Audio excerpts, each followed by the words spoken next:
What's up, everybody? Definitely should have an interesting live tonight.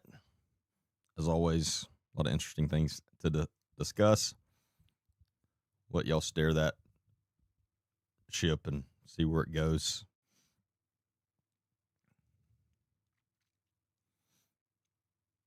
I'll give everyone a minute or so to get on.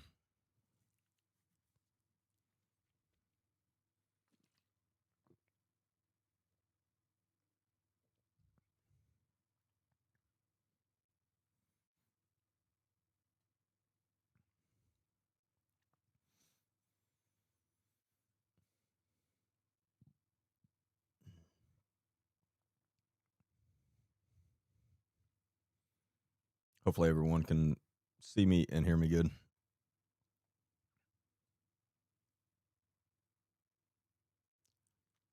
What's up, Monica? Hey, Nancy.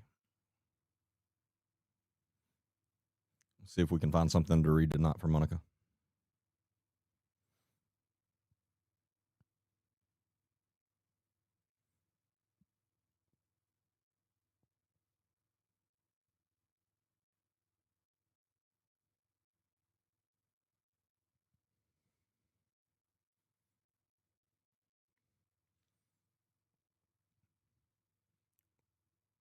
Can y'all not hear me?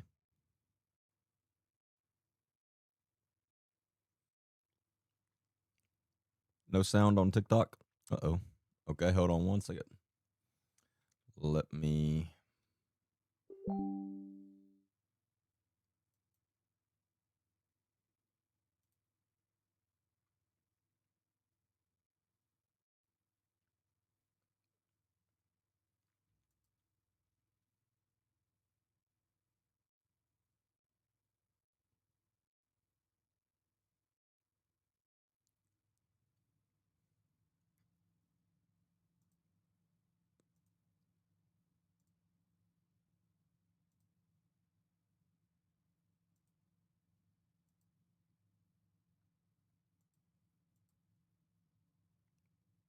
How about now?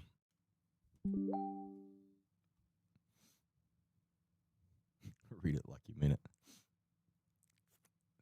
Bear with me for a second. Let me see if I can get the... Perfect. Okay. I don't know why that was doing that. That's weird.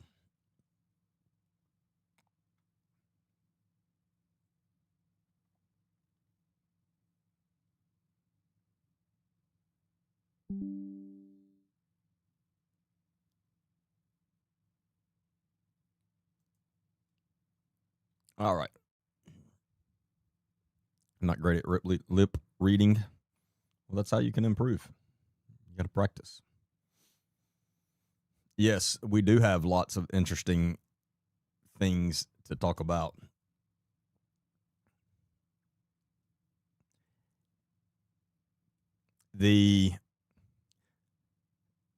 What's up, Free Carly?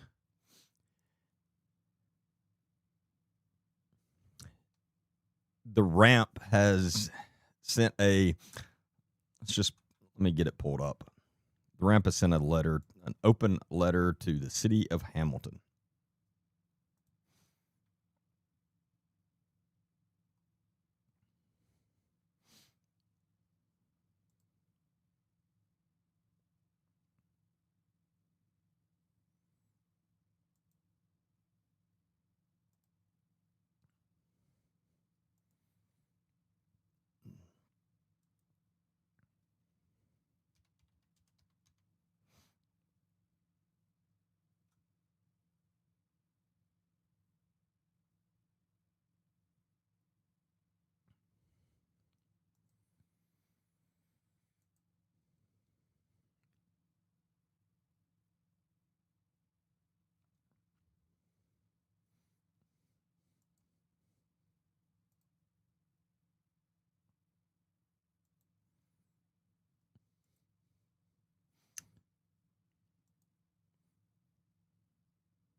All right.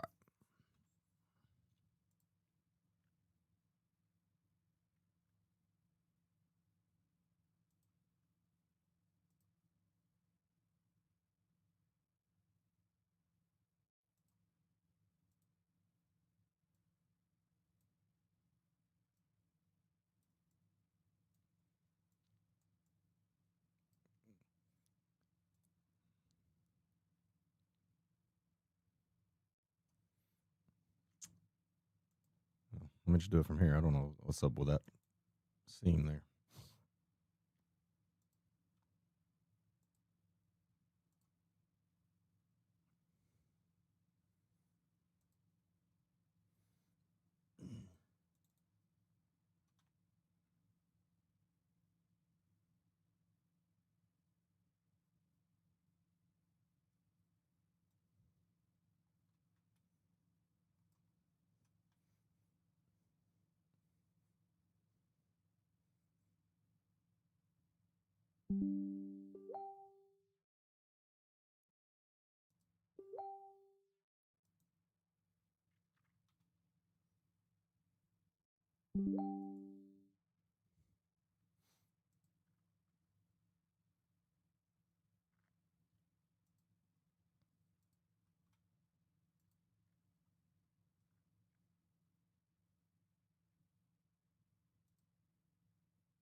So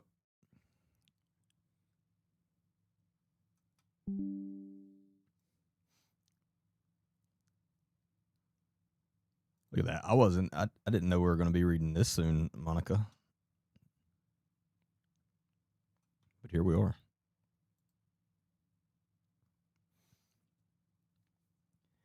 An open letter to the city of Hamilton from the Ramp Church. To our neighbors in Hamilton, the leadership of the Ramp would like to communicate our commitment to the city of Hamilton and its people. Hamilton is our home, and we love this city. We are grateful to live here, worship here, work here, raise families here, and welcome people from across the nation and beyond into this beautiful place. We believe God has great plans to use Hamilton for the good of every citizen. We want to play a part in that plan. We want to play a part in that plan with humility, integrity, and love. We would like to take a moment to provide some clarity. Are there any known child safety concerns involving current or former personnel of the Ramp? We released an official statement in March of this year that a former employee was terminated, and a report was immediately made to the appropriate local authorities. Based on the information known to us, this did not occur on Ramp property or in relation to Ramp University. The Ramp is working openly and transparently with proper authorities who have requested that we not comment further on this case. Has Karen Wheaton been involved in a cover-up of this or any case? Karen Wheaton personally shared with the appropriate legal authorities all information known to her and the specific timelines by which she was made aware of that information.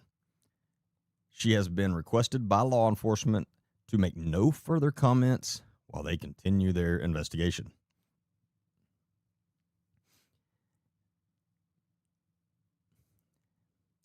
Do you notice something about those two questions that they're asking themselves and then allegedly answering? We've been talking about this a lot lately. So these first two questions that they're allegedly answering, what's the problem with the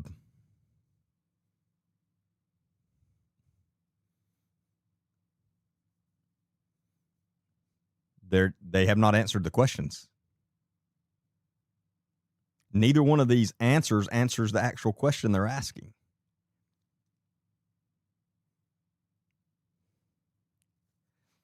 You can't make this up. Exactly, Christy. And when they released the statement, they turned off commenting.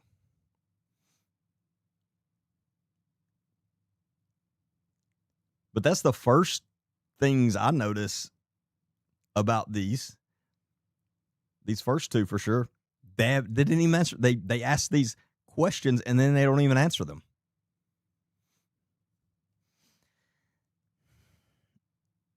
Apart from the above case that has been reported, Karen Wheaton and the Ramp are unaware of any case of child abuse by a person while employed by the Ramp.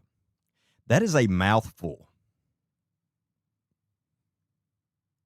That's like, who's on first?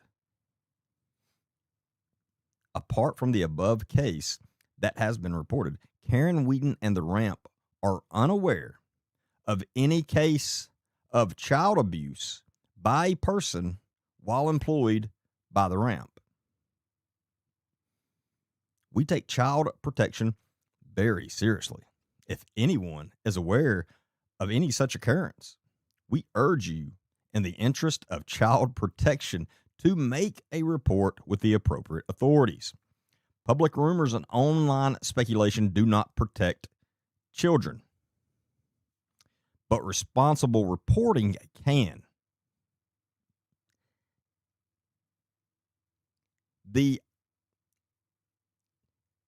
I'm sure, I know most of you realize how ironic it is for this place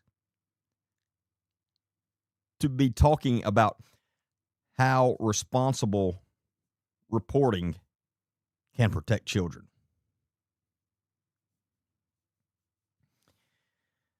What is the Ramp doing to keep children, students, and attendees safe? The Ramp is deeply committed to child safety and the well-being of all those entrusted to our care.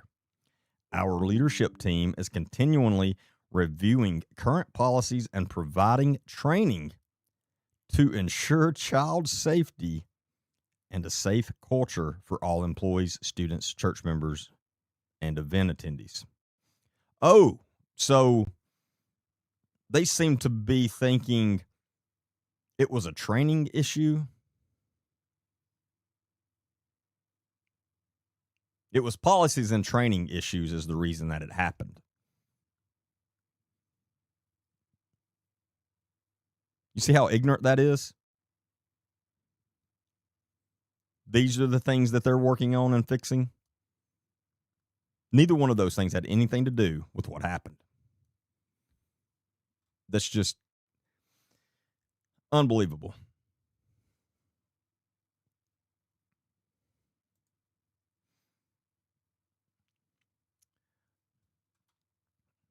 Page 2.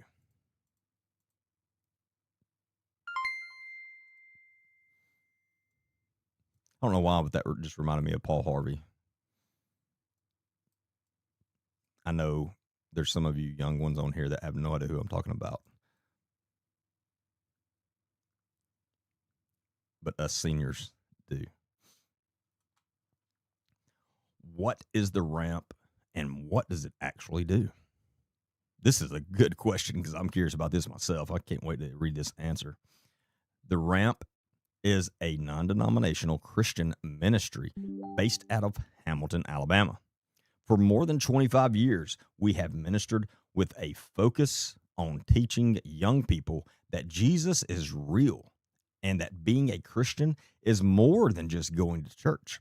It is giving your whole life to love and follow Jesus Christ by loving and serving your community. The Ramp has 3 main ministries in Hamilton. Now, here's a question for all you Hamiltonites.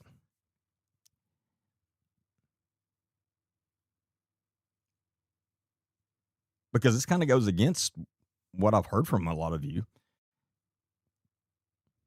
Does the Ramp serve y'all's community a lot? Or do they put on block parties and then charge people to buy a hot dog?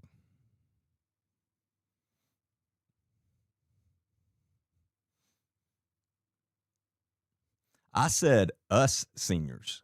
If you including yourself in that, that's the reason I said it like that. Ramp Church, our local church family that meets Sunday mornings.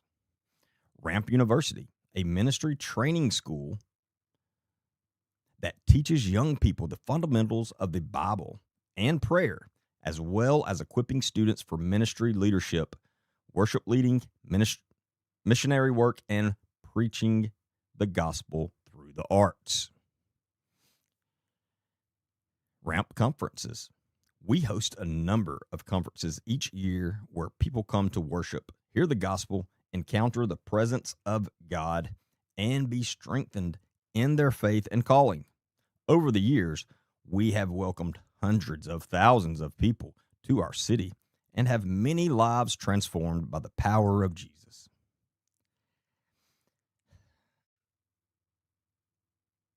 I just read that whole thing and did not comprehend one thing from it.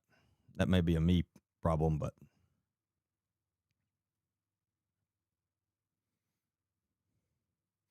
does the Ramp charge to attend services? Ramp Church. The weekly Ramp Church services have always been and will always be free of charge. Ramp Conferences. The Ramp hosts many youth conferences each year, all of which are free of charge. Donations made during the registration process are optional. Occasionally, the Ramp hosts an event that includes lunch or other features, which incurs additional expenses in renting tents, chairs, inflatables, tables, and providing food. For these events, a registration fee is requested to cover the cost of those extra expenses. I like their word choice here. A registration fee is requested. However, we make every reasonable effort to provide a way for those who wish to attend but cannot afford the registration fee. We believe money should never be a barrier to those who desire to worship God in fellowship with other believers. Due to our commitment to free registration events, we could not continue hosting conferences without the support of voluntary donations. Our commitment to Hamilton. We are grateful for our neighbors, the local churches of Hamilton, our civic leaders and law enforcement, business owners, families, and the many people who make Hamilton such a wonderful and meaningful place to call home. We are committed to walking with integrity, cooperating with proper authorities, protecting people, serving this city well, and continuing the work God has called us to do. With gratitude and respect, the leadership of Ramp. I'm not making this up. May have nothing to do with this. I literally have a headache now. I don't get headaches. It's extremely rare. Had to be something with that.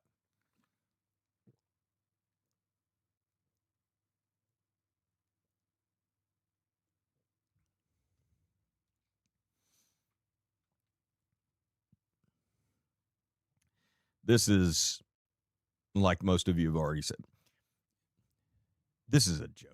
This is such a joke. And again, I want you to pay it. I want you to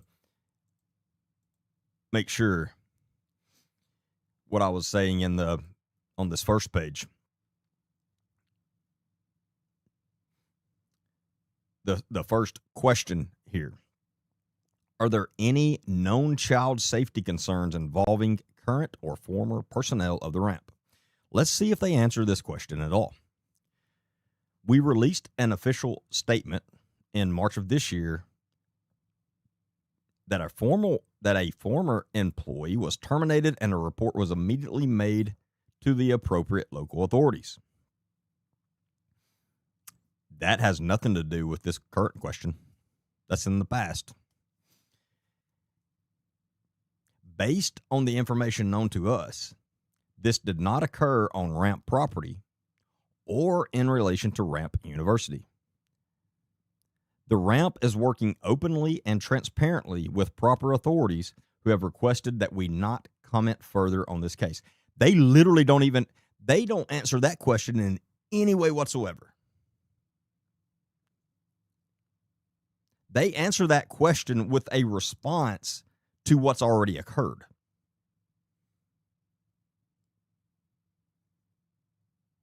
This literally says current in the question. Are there any known child safety concerns involving current or former personnel of the ramp? And they talk about one incident that happened before. One person.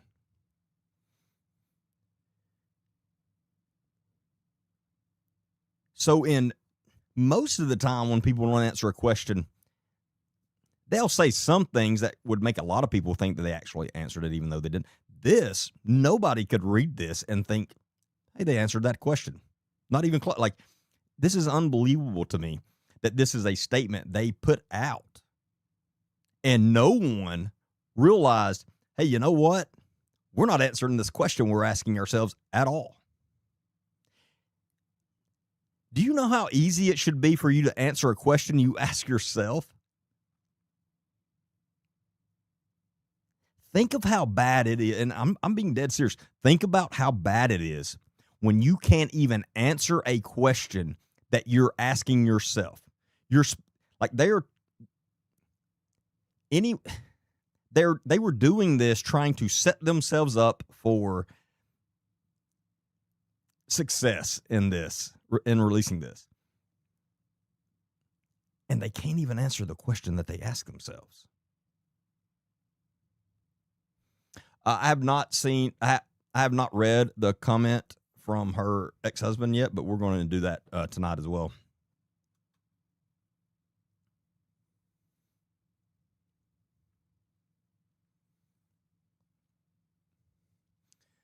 I'm sorry you got a walking cane, Lowingo. You really are a senior then.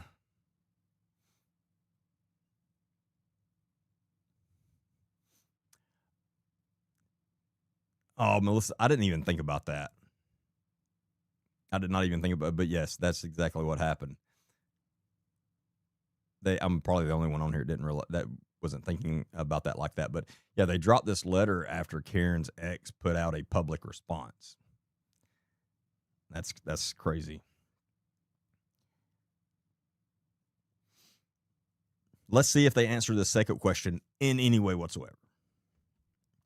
Has Karen Wheaton been involved in a cover-up of this or any case? Karen Wheaton personally shared with the appropriate legal authorities all information known to her and the specific timelines by which she was made aware of that information. She has been requested by law enforcement to make no further comments while they continue their investigation. Apart from the above case that has been reported, Karen Wheaton and the ramp are unaware of any case of child abuse by a person while employed by the ramp.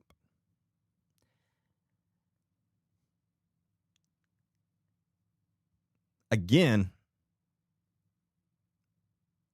they literally don't answer this question at all. This is truly mind-boggling to me that they put their own questions out to answer and can't even answer their own questions. And yes, I'm not even talking about the complete straight lies that they tell in these responses, but they're definitely not answering the questions that they're asking themselves. And this is pay attention to their word usage here.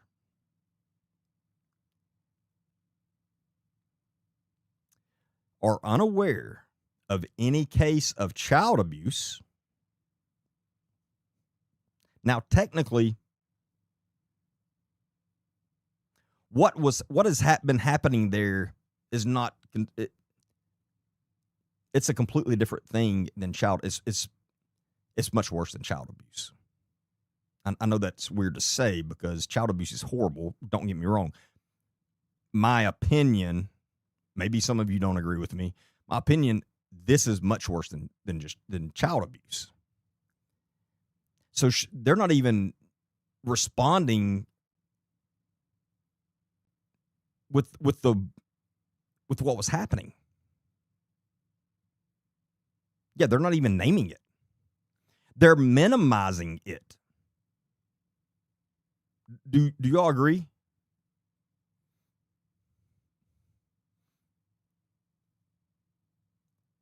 That's a minimization of what happened. Again, I was abused as a child. I was physically abused pretty bad. I was never sexually abused. I've never thought of myself or put myself in the same category as someone's been sexually abused. I think that's way worse. Like, again, that's my opinion, but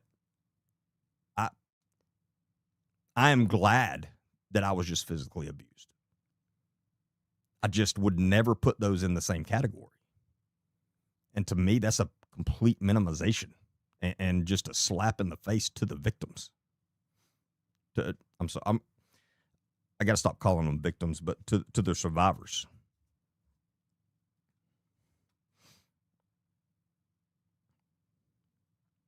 So they're not aware of any case of child abuse. So back to what I was saying, paying attention to the word usage. By a person while employed by the ramp.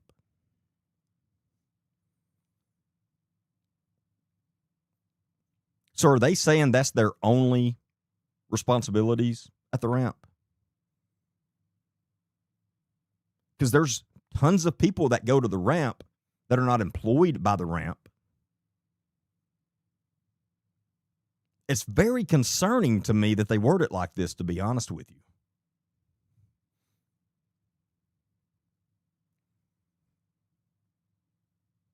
And that immediately jumped out to me when I first read it a while ago. But that's very concerning to me that they word it like that instead of saying we are unaware of any child. The other word, by a person while employed by the ramp.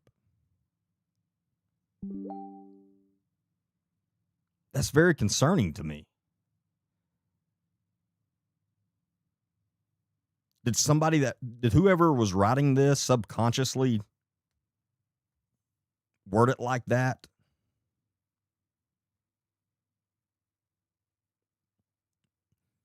Here's one thing I know I can tell you about this. This was not written by AI. Because, again, it doesn't answer their question. And AI is not the best, but I don't see it not even answering the question it's asking itself. So I don't think this was written by AI. I think this was written by a person.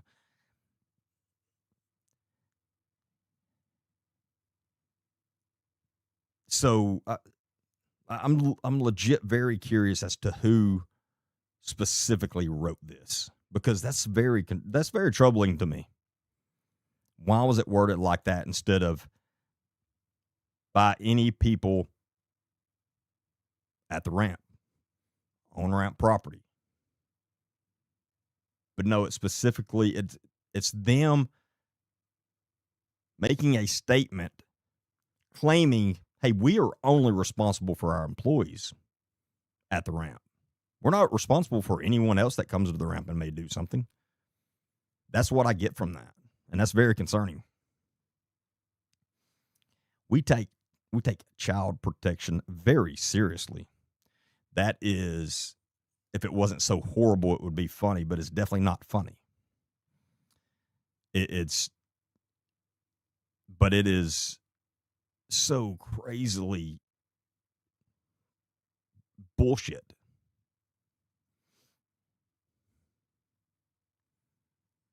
If anyone is aware of any such occurrence, we urge you in the interest of child protection to make a report with the appropriate authorities. Public rumors and online speculation do not protect children, but responsible reporting can.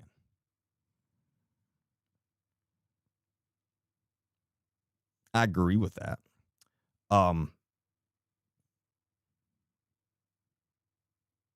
That's literally what myself and numerous other individuals, I mean, the list could go on.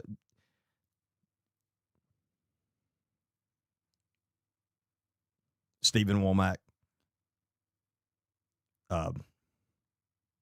Rodrigo. I knew I shouldn't started listing some because I'm going to leave 20 out. There are tons of people that are bringing awareness to this, and we are reporting what has happened at the ramp so people are aware. So, and then I kind of ran over this. We'll go over this right quick, and then we'll move on. The third question: what is the ramp doing to keep children, students, and attendees safe? The ramp is deeply committed to child safety and the well-being of all those entrusted to our care.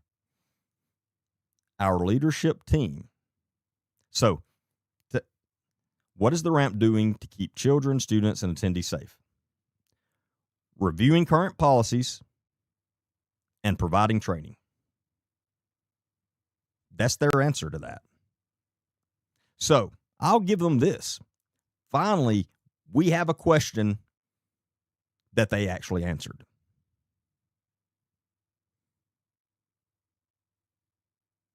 But the answers are not good things. The answers are not anything that's going to stop what was happening there, to prevent it, nothing. Trust me, child predators are not going to let policies or training get in their way of what they're doing. Anyone disagree?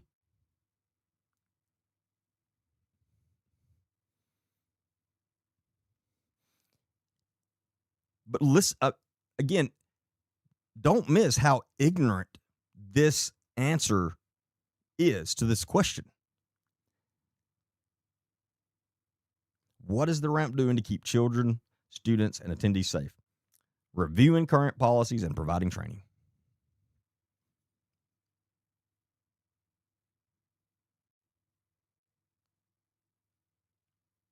If only they would have had the correct policies in place, none of this would have happened. I'm being sarcastic because there's no one in this world thinking that. When you have an evil person do an evil thing, and the first thing that comes to your mind, man, we got to change our policies. That's as ignorant as those, don't bring firearms in my business.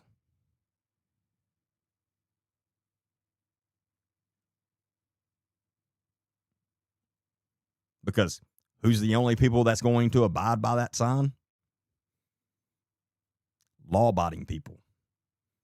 Somebody that's actually going to do something bad with that firearm is not going to care about your little sign. It's ignorant. That's as dumb as this. Or this is as dumb as that.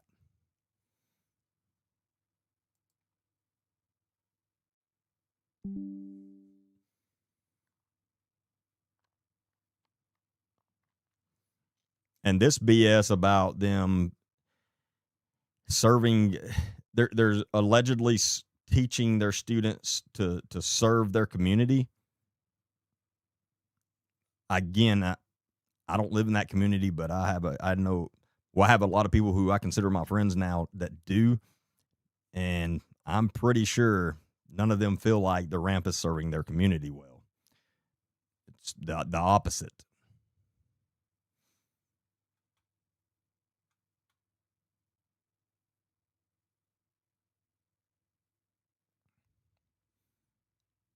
Oh, absolutely. Yes, deflection is usually a more than not a sign of deception. Very well put.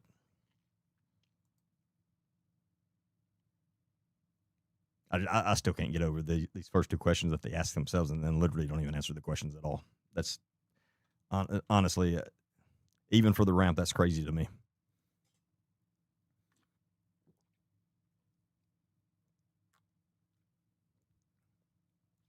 Yes, we so beginning this next Thursday, July the 23rd, we are organizing a peaceful protest in front of the ramp. We have it approved with the city and everything. The law enforcement is going to shut the sidewalks off for us so we can be on the sidewalk, the public sidewalks with our signs and all of that stuff. We need as many people as possible. I mean, I've been personally sending people personal Facebook messages and TikTok messages and stuff. We need a lot of people. So please, if there's anyone that can make it, please come out. We're going to start meeting between, and I think some groups are getting there earlier. I'm going to be getting there between 4 and 5 p.m. Thursday. And then Friday and Saturday, what time did y'all say? Like 9? We'll be meeting around 8 or 9 in the morning.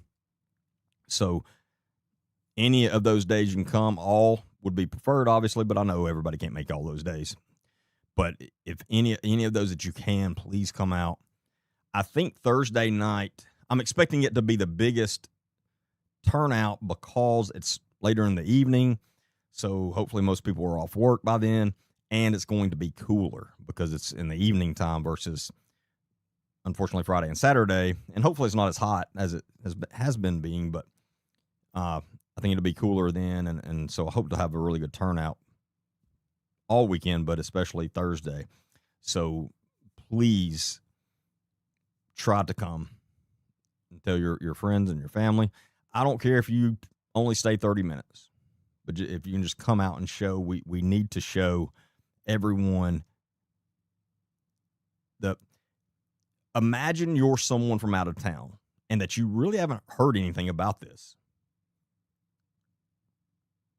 And you're with your kids and you are coming to the ramp for the first time Thursday night. And you pull up and you see 40, 50 people out with signs.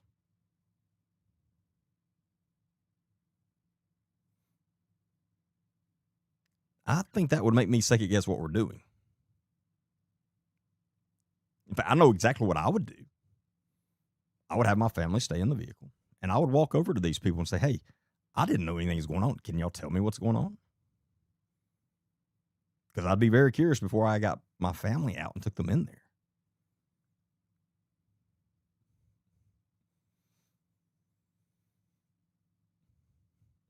Yeah, we're going to read his statement just a second because I've not read it yet either. I purposely didn't read this or that until I was going to read them on the live tonight. So, but yeah, that's what we're going to get to next.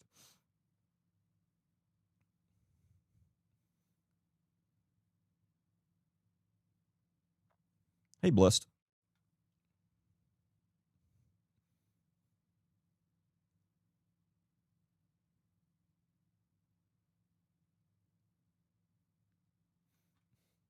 Yeah, that's a good question.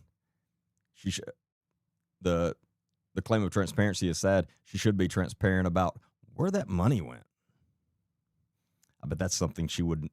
She's not even going to mention that ever.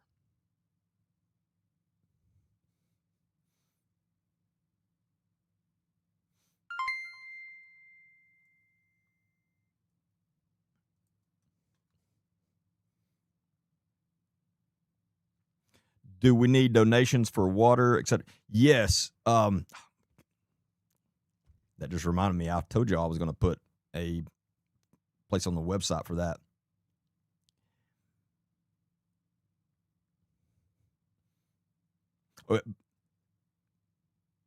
by noon tomorrow, I will have a thing on our website, agentdbaker.com, that will have all the details of the peaceful protest, the map and all that stuff, plus a link to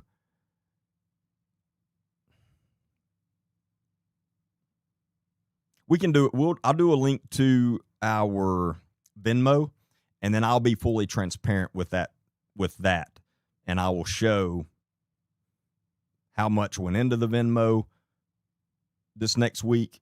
And then, because I don't want people thinking that it's not, I don't want people not sure that it's going towards that. So any money that goes into, and I'll show you the receipt. I'll show the receipt on live or something. Because that'll be the easiest instead of setting up a whole other thing or GoFundMe or something like that. So let's just do that, and I'll have all that on there's already a link to our Venmo on there, but I will make it very clear and have all the other details to that.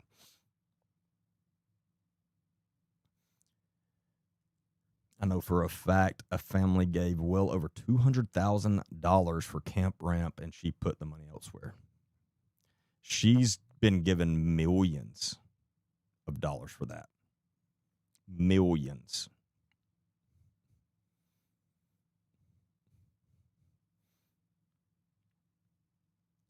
Hey, thank you, Nancy. Carson Burks, May the 11th, 2023. I don't. You're going to have to give me some context of the significance of that date because I don't know.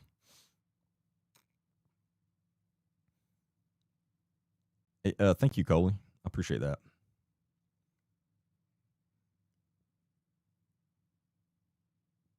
They're talking about the interview, the podcast I did with Carson Burks, who is Travis Burks' son, who is the Jefferson County, Alabama Sheriff's deputy. That's an abuser. He's a horrible person, and his son has been calling him out. Well, then, and I had invited his son on my podcast, and between that time and him being on the podcast, I got some very concerning information involving Carson, and none of that turned out or ended the way that I wanted it to or anyone else. Definitely not Carson, but it was not fun having to bring all that out, but it needed to be done. But yeah, if you've not caught that podcast, you can catch it on YouTube, Spotify, Apple Podcasts, the full podcast. So go check that out. Speaking of money, if you gave any money to Carson Burks' GoFundMe, make sure you watch it. And if you were lied to, if you were completely misled as to where that money was actually going, you can contact GoFundMe. You can complain. I think they'll give you your money back. I don't know exactly how it works. Or you can file a police report, and because that's fraud. It's straight up fraud. And that's not cool.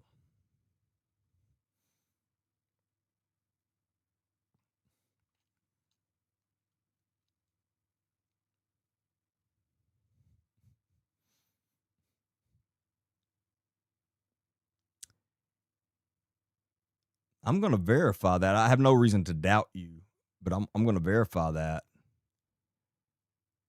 If that's true, I'm going to put that out as well. But his fiance had a protection order against him. If you look at Alabaster City Citizens Community Board, he also got arrested when he was 19 of theft. I mean, that's not great, but if that's all he had, I wouldn't be worried about it.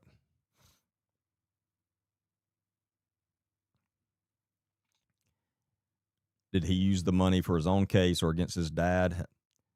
He doesn't have a case against his dad. He has no attorney fighting his dad. There's nothing. he's using he's planning on using the money for his attorney that he hired for his felony case. And you can watch the interview. You can tell he's lying his ass off. I mean he is. His when I asked, he tried not answering the question a couple times, and I wasn't going to let that pass. So when I forced him to answer, he said it was for an attorney for anything that may happen in the future.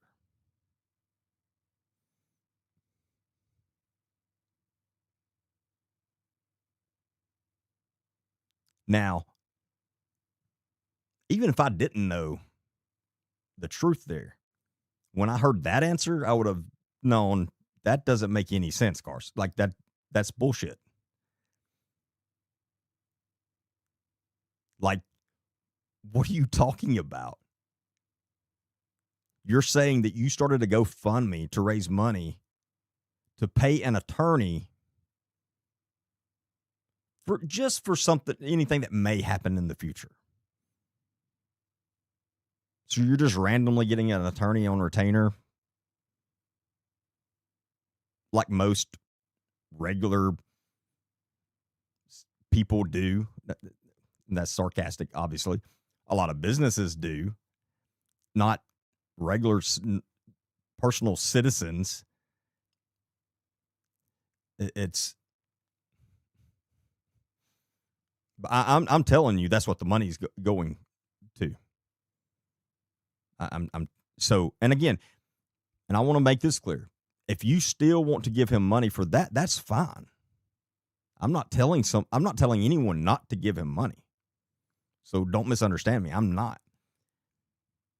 I'm not judging anyone. If you still want to give him money for that, that's fine. I'm not judging you. I just knew people deserved to know exactly where their money was going, because I knew hardly anyone, if anyone, had a clue it was going for that.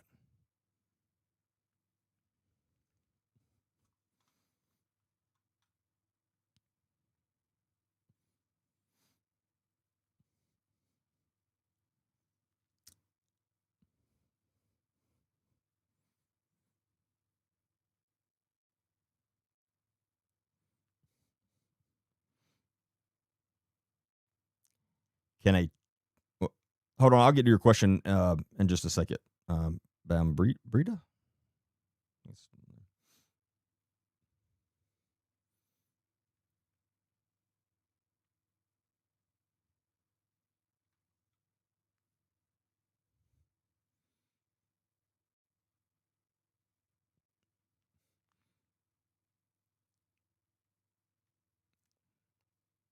Yeah, how ironic.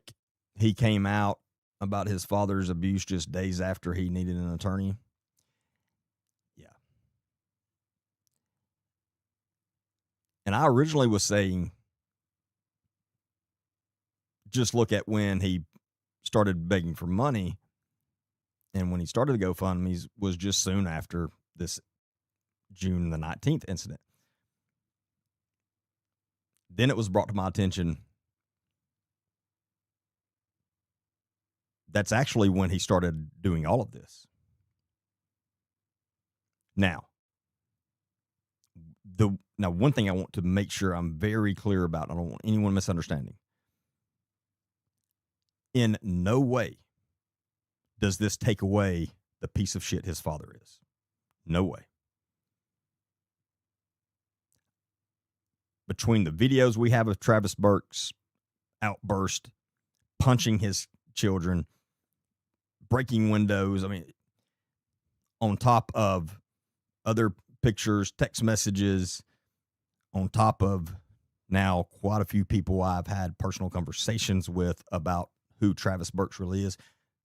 Travis Burks is a complete POS. He is an abuser, 100%.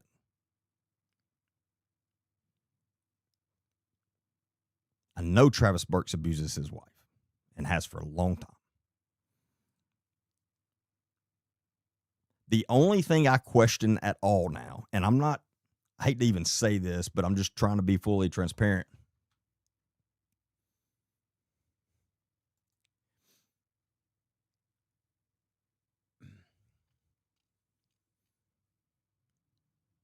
Is I do question if he has abused his children. I'm not saying he hasn't. I'm not saying that.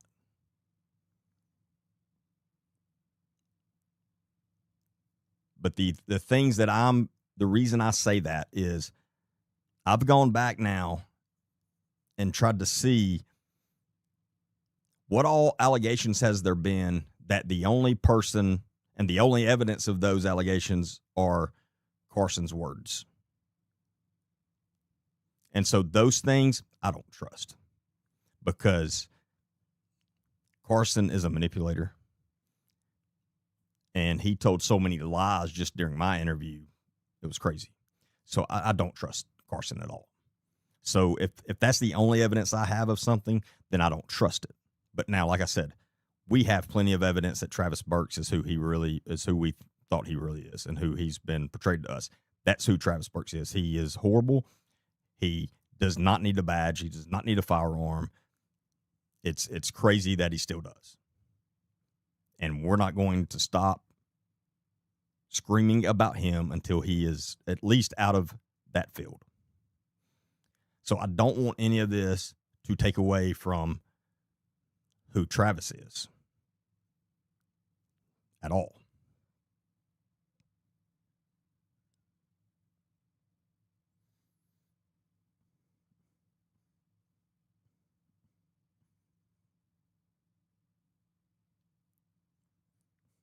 Oh, okay.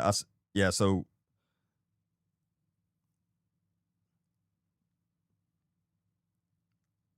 that was the 5 years ago he was arrested for the theft. Again, it's theft of property, fourth degree. Again, it's not great, yeah. But I mean, if that was the only thing we were talking about, I wouldn't have a problem with Carson. But unfortunately,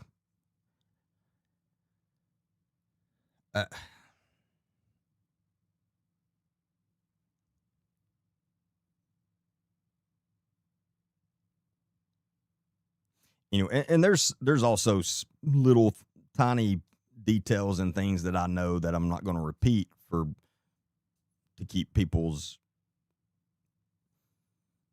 identity secretive.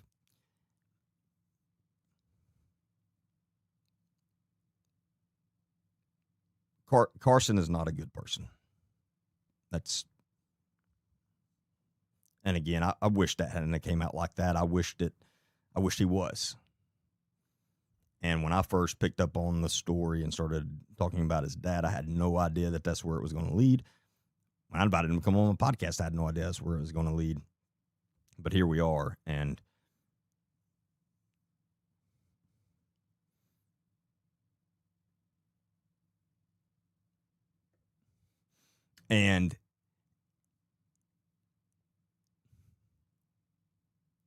he has now blocked me from all of his profiles.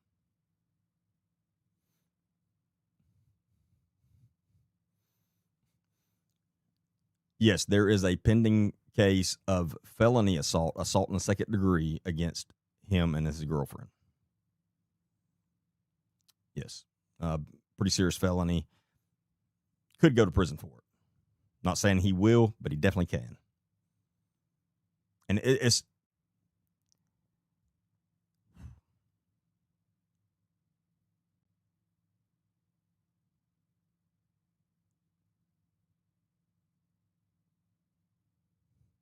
I don't like men who beat females. I don't. And it's one of those spots for me that really angers me.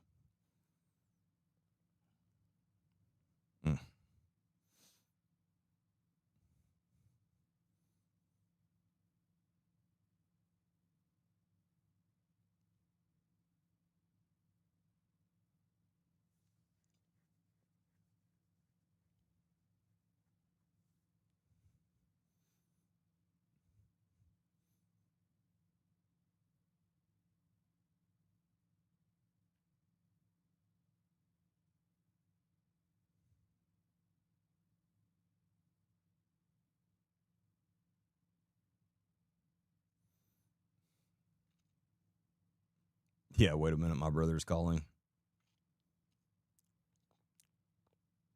And at that time, remember at that, I had no idea that's what he was doing.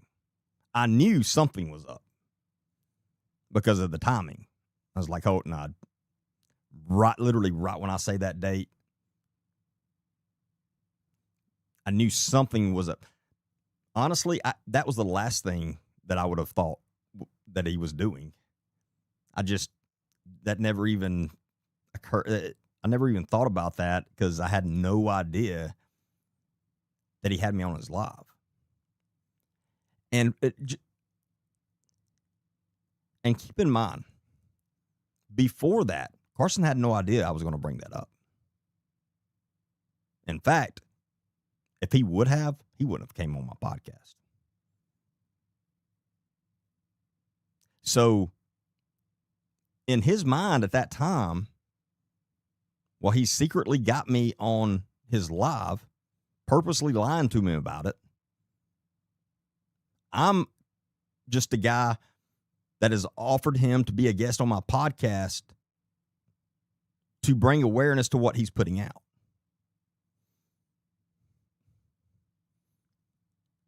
So I can't begin to understand why he would do that.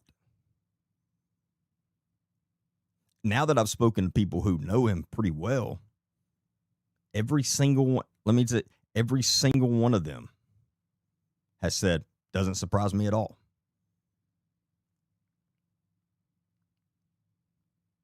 Carson is not who you think he is at all. That's what all of them have said. But I don't understand why he was doing that. It's not cool, though. That's not cool.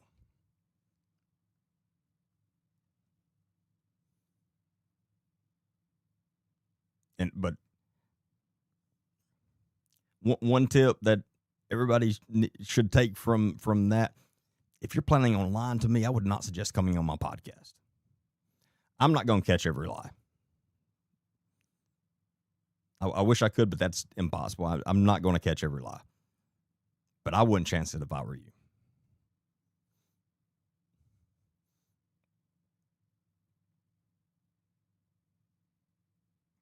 No, he did not share with me he'd be on live while talking to me. I had absolutely no idea.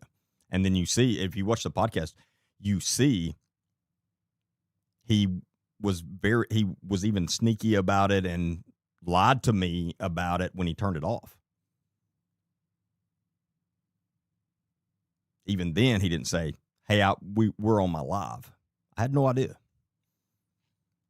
And when I finished the interview, I had messages from like 3 different people saying, for whatever reason, they didn't think I knew. And that's why they messaged me, hey, he has you on his live right now. Do you know? Are you aware of that? And I was looking, and I get these messages. I'm like, what?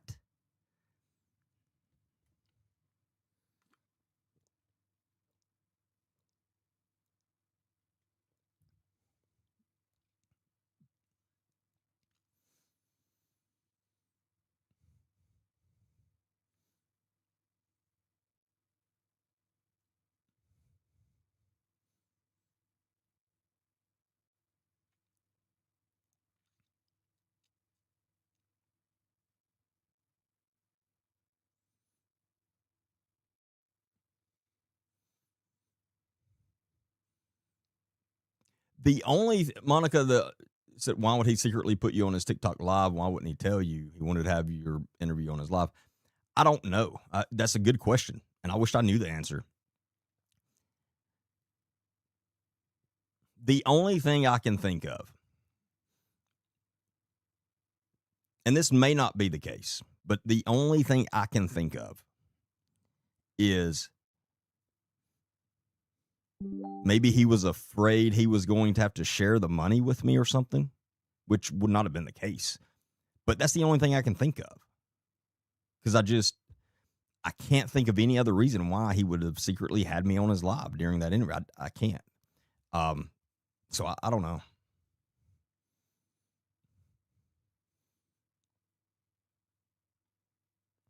I don't think he's lying. I mean, there's quite a few things about his dad that I know he's not lying about because we have other evidence.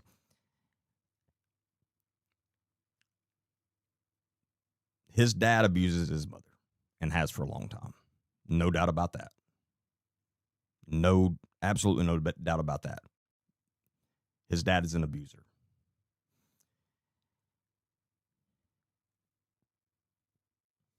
Travis Burks is not a fun person to be around for most people. I've had tons of people message me saying, I don't like him at all. Like just that.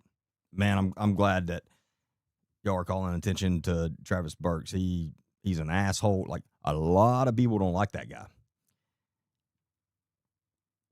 He has a reputation in certain businesses that is a reputation that nobody would really want to have. I know that's very vague, but I can't say more because I'm not going to.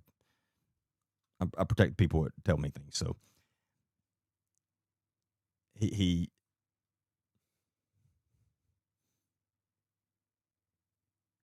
why does TikTok keep restricting me? What did I say?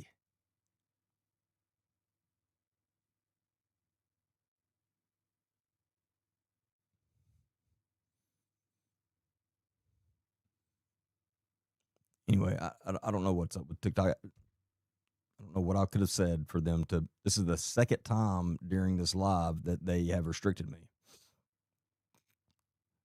for violating community guidelines. I have no idea. Anyway.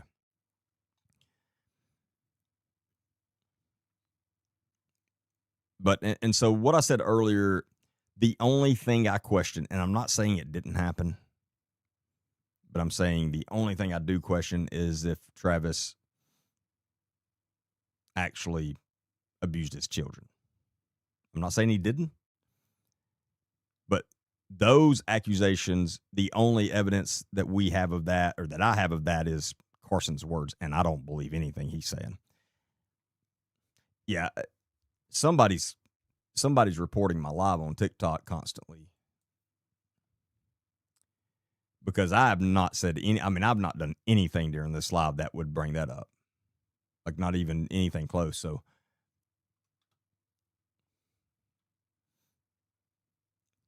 yeah, I'm gonna have to restart TikTok very, very, very quickly. So, because they'll ban me if I don't. So I'm just gonna get off and then right back on.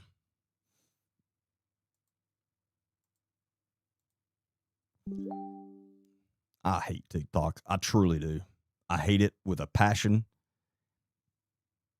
Ah.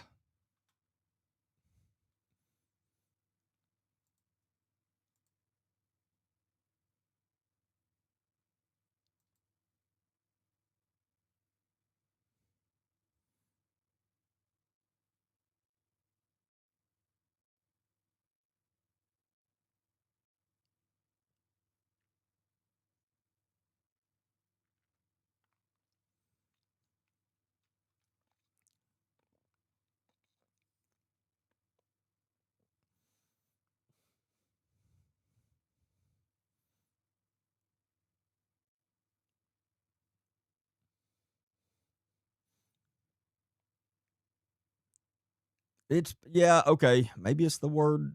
I'm not going to say it again. That's crazy. I can't say that word. When I'm bringing awareness to things.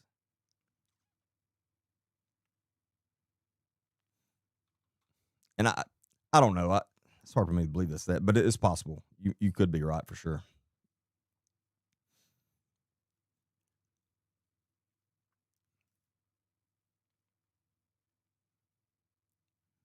But yeah, I won't, and I've said this tons of times, and I'm going to say it a lot more because I don't want anyone misunderstanding. Just because Carson is who he is and done things he's done does not take away from who Travis Burks is.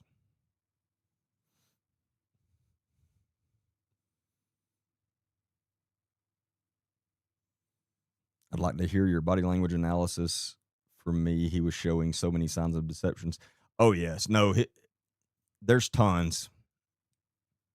I'll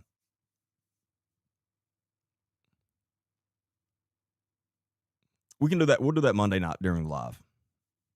We'll play through it and I'll go over it because no, it's tons of textbook stuff.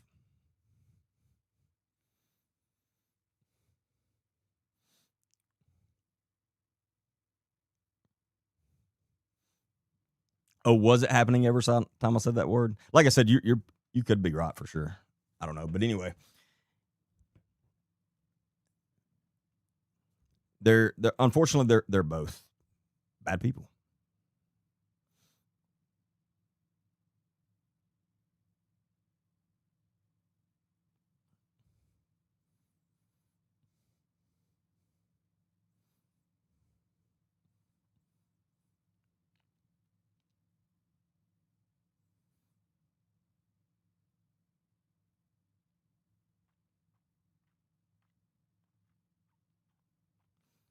But no, the things that Carson did to that girl, not cool. And again, from all accounts, she's completely innocent in this.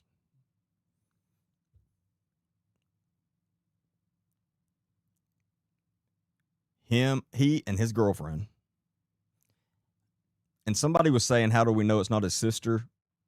That's a good question. But I think I do know that. I do think I know it wasn't his sister for certain reasons that I'm not going to say. But I will check. I will double check on that now that you say that.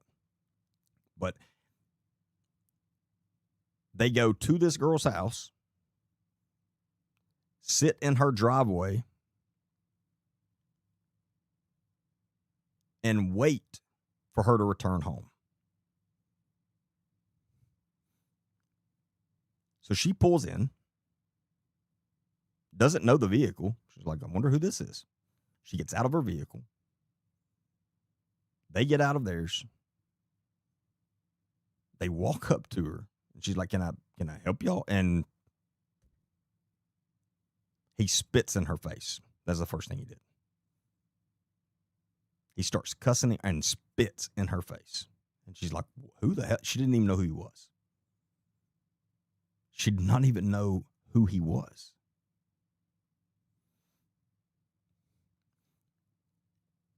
And at some point, she starts putting it together. Oh, this is Travis's son. During this time she's getting beat, it's apparently occurring to her, this is Travis's son. But they get out, he spits in her face, and then they both attack her.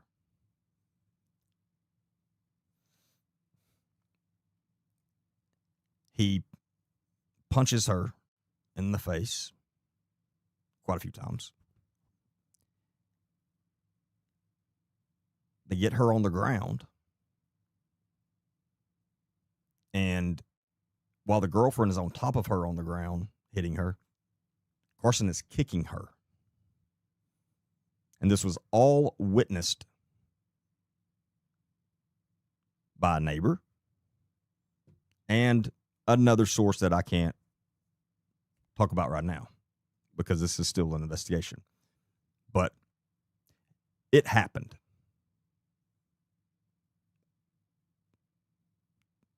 Trust me. It happened. And I mean, if I didn't know that for sure, after interviewing Carson, I would have known. He's full of it, and he lied because again, yes, all the signs of deception, textbook, all. So, but for someone, it just pisses me off knowing that someone's been online playing the victim, begging people for money, and people have been feeling sorry for him, sending him tons of money, or sending him money. I mean, his GoFundMe had raised over $5,000. All the while, the only reason he's doing all of that is to raise money to pay for an attorney for him beating this girl that's 5'3". He's 6'4". The victim is 5'3".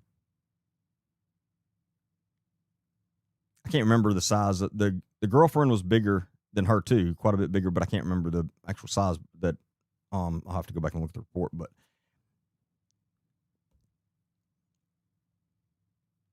so I mean he started. This all came out because he needed to scam people to make money to buy an attorney to try to keep his ass out of prison for beating a woman that had never done anything to him personally, nothing. And if you've watched the interview, the BS he says about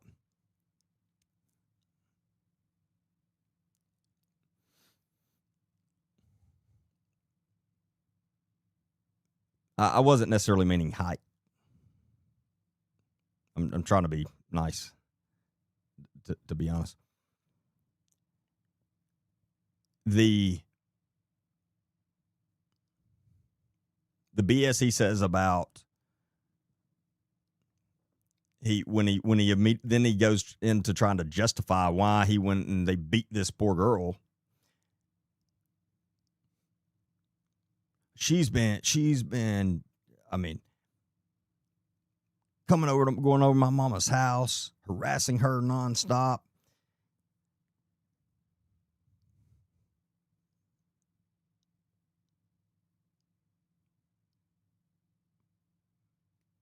That's not happened.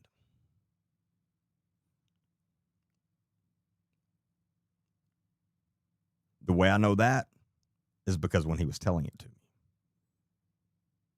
I was reading him. It's one of the reasons I wanted to see, because there were certain things that he was saying that I didn't know the truth before. That was one of those that I'm like, you're full of shit, dude. That didn't happen. I promise you that didn't happen. Yeah, I thought, everybody could read him. It didn't take an expert, that's for sure. But yeah, that didn't happen. And then on top of the deception he's showing whilst making up that mess, then he says, I mean, me and her's had a long conversation on the phone lately. And I mean, she told me what I need to know. I told her what we're good.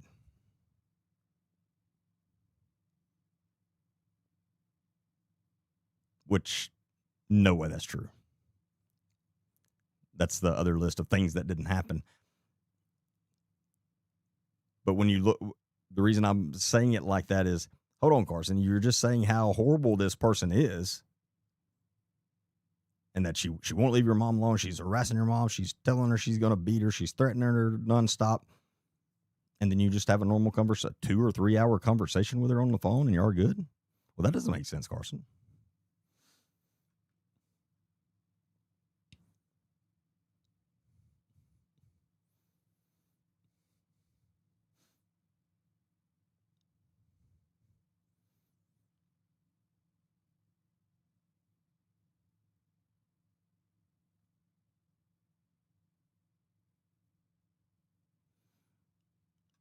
I completely agree with you, Chelsea.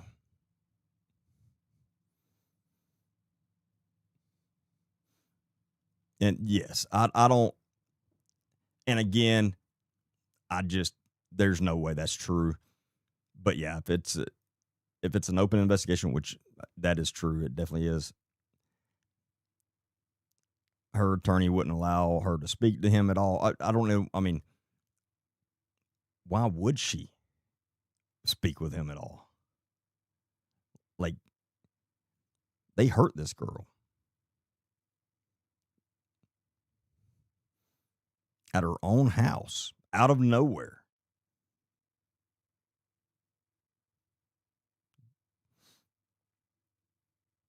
At the beginning of the podcast, you in the chair reminded me of the Crypt Creeper from the 80s. That doesn't sound good. I don't know who that is. That's before my time. I don't know. That doesn't.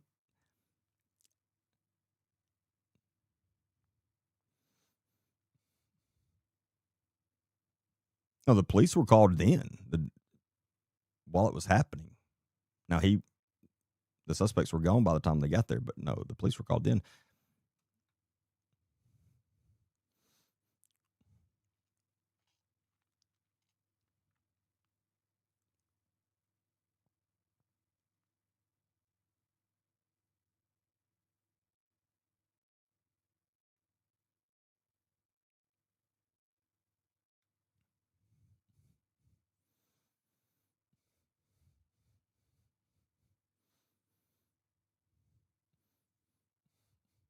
I have no idea. Do I know if the pictures he shared of the furniture broken and room in shambles was legit? No idea. And I never put any thought into those in the beginning, in the first place, anyway, because I'm like, this doesn't tell us anything. But I definitely wouldn't put any thought into them now because they very well could be, but I wouldn't bet on it now.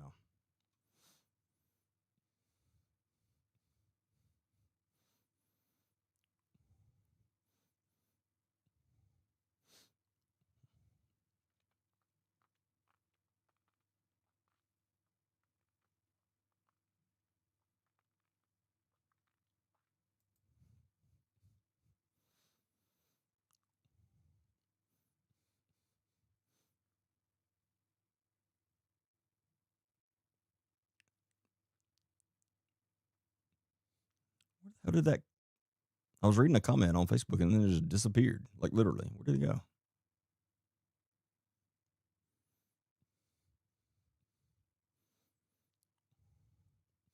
Yeah, Debbie, and I hope she does. I would bet she does, but I hope so.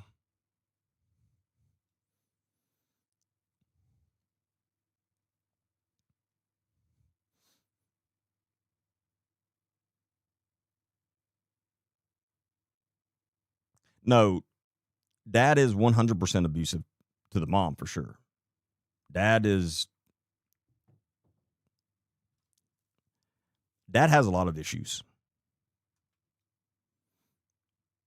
but dad, no doubt in my mind, dad has abused mom for a long time, and mentally, physically, financially, all the above.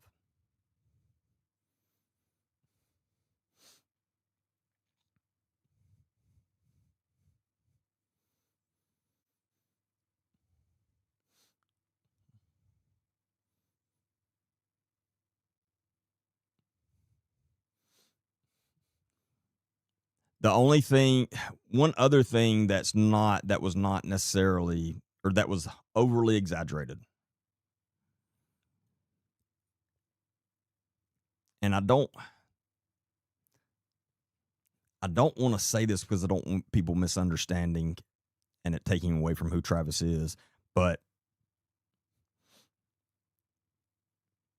I have to say it because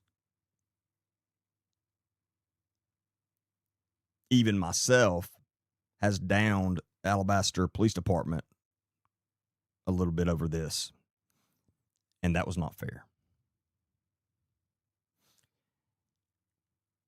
Alabaster Police Department has responded to their house a few times, but it was nothing like the amount of times that I think Carson was implying. Not even close. They definitely have responded, but the way Carson has been putting it out, I was picturing, 15 times. Not even close. Well, Jefferson County is not overlooking any of it now. Travis is under investigation by, I don't think Travis is going to make it out of this as far as his work. I think he's going to lose his job. I feel pretty confident in that.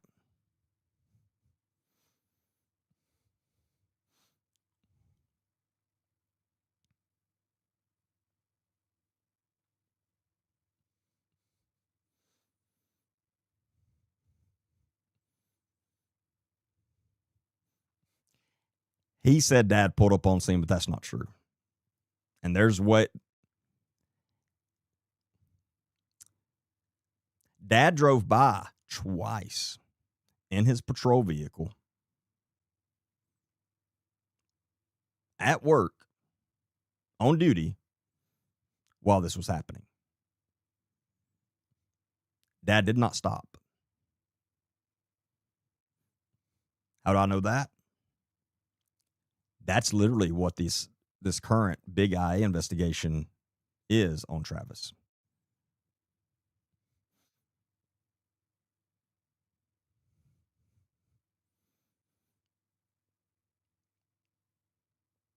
So, yeah, Dad did drive by, saw it happening.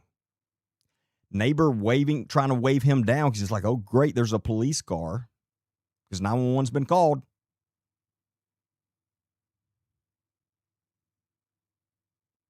Dad drives right on by.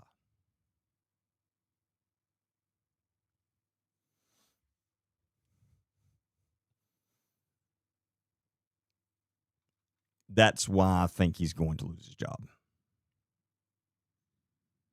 Because he can't explain that away. There's no excuse for that. But that's what he's being investigated for right now. The main thing.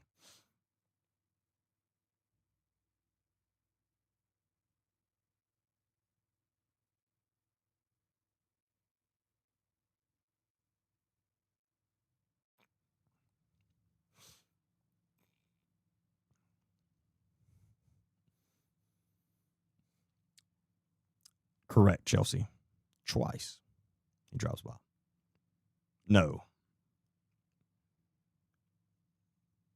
No, as far as I know, and from what I've been told, the girlfriend is done with all of this. Now, again, I've not talked to her, but talked to other sources, and she's broken. And scared to death for obvious reasons.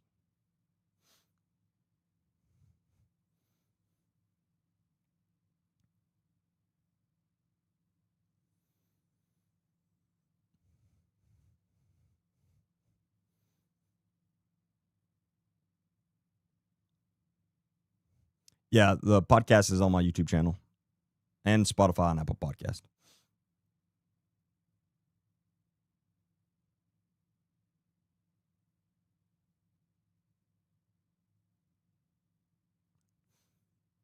Yes, Carson and his girlfriend are both facing the same charges.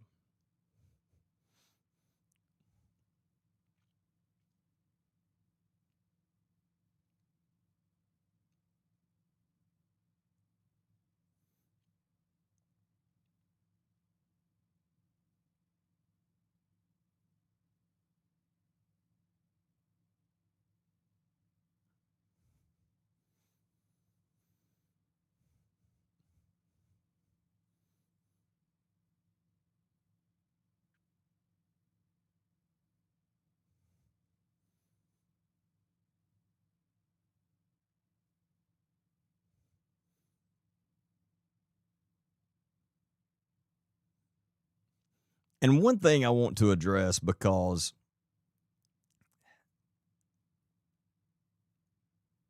somebody made a comment.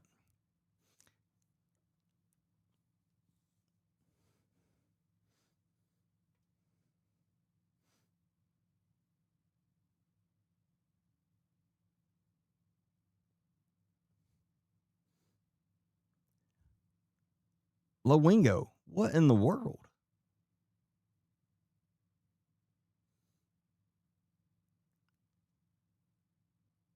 I didn't know I looked that old.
See if I can find this comment I'm talking about.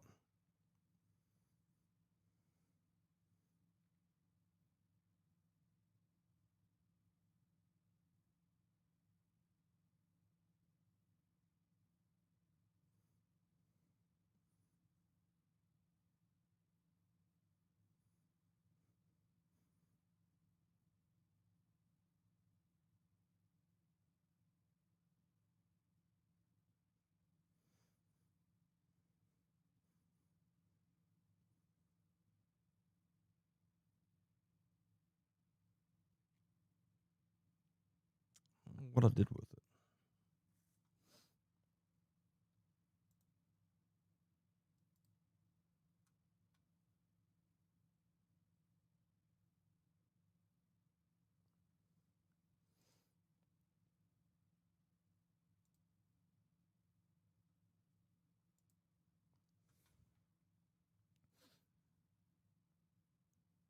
Oh, let me show y'all this very quickly.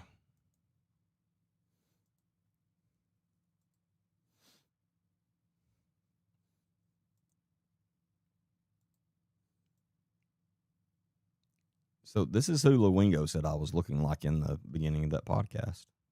Can y'all believe that? My goodness. I really don't think that looks a lot like me.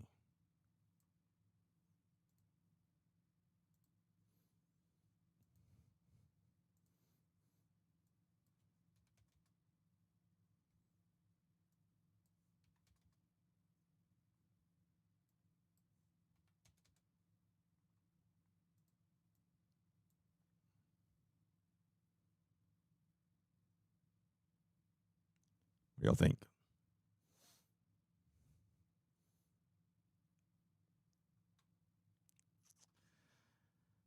That's pretty bad.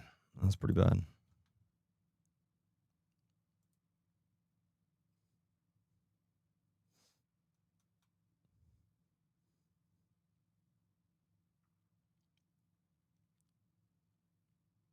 All right. All right. Let me get serious again. Let me find this comment.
So the comment is hurt people will hurt people. And I responded, no, they have a choice. They can either hurt people or help people.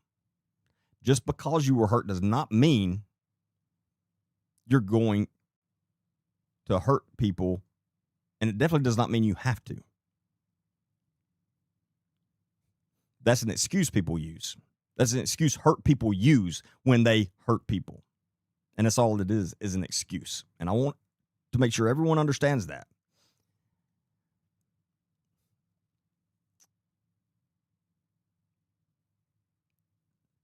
And as I said, my response was they have a choice. They can either hurt people or help people. And then the response back was they will abuse unless they get help. It's unfortunate, but true.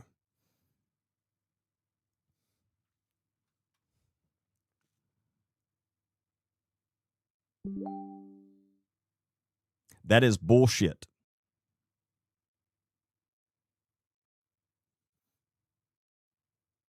And I'm not trying to pick on the person that made this comment, but that is wrong. That is dead wrong. That kind of mindset is what keeps people making that freaking excuse. I don't like that excuse, and that excuse doesn't fly with me. I think it's complete ignorance to say they will abuse unless they get help. That's if you think that way, you need to go speak to a therapist or a psychiatrist. And I'm dead serious. I'm not trying to be mean about that. I'm being dead serious. Because that tells me you've gone through some things in your life.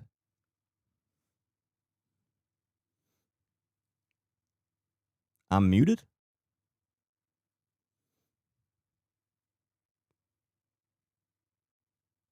Can TikTok, can y'all hear me?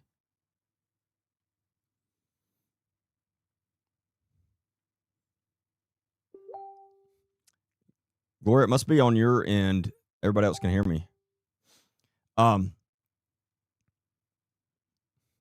yeah, that's somebody that's probably been through some things, and I hate that. And they need help, but please don't ever believe that mess.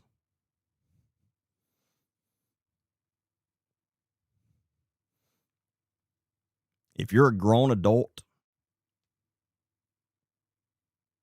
and you hurt someone, let me tell you whose fault that is. Yours. Not no one else's. No one else's. That is your fault. If you're an adult and you do someone wrong, that is your fault. No one else's.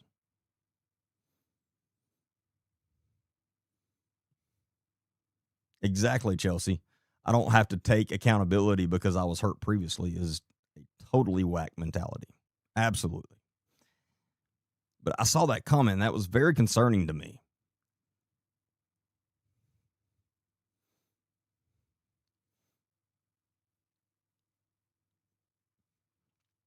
I'm in Alabama, Tuscaloosa, Alabama.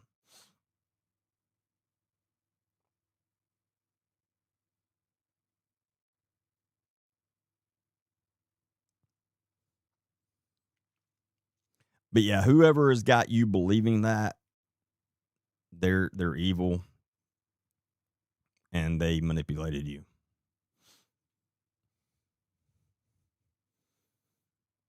I don't think so, Sarah. It doesn't sound familiar to me.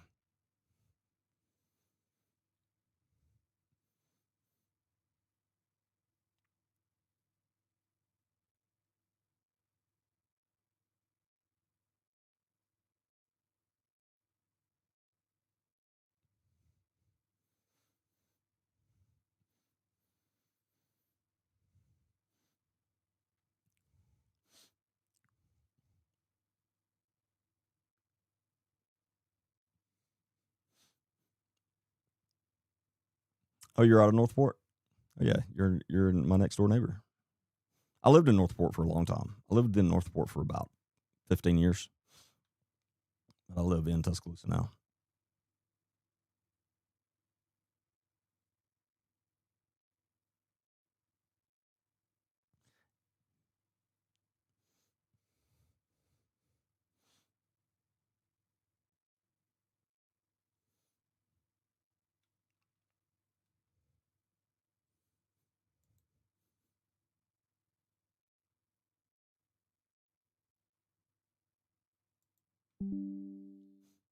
Yeah, and Brent's just right down the road from me because I live on that side of Tuscaloosa. I mean, I live in the city, but that side. And thank you, Sarah. I appreciate that.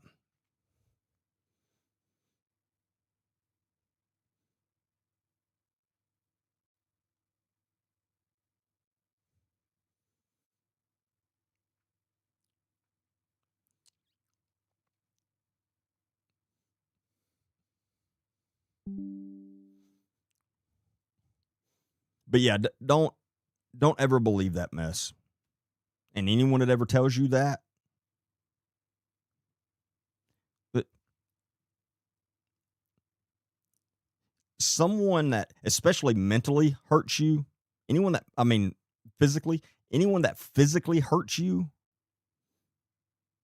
there's literally no excuse. No excuse. So no matter what they say, there's no excuse.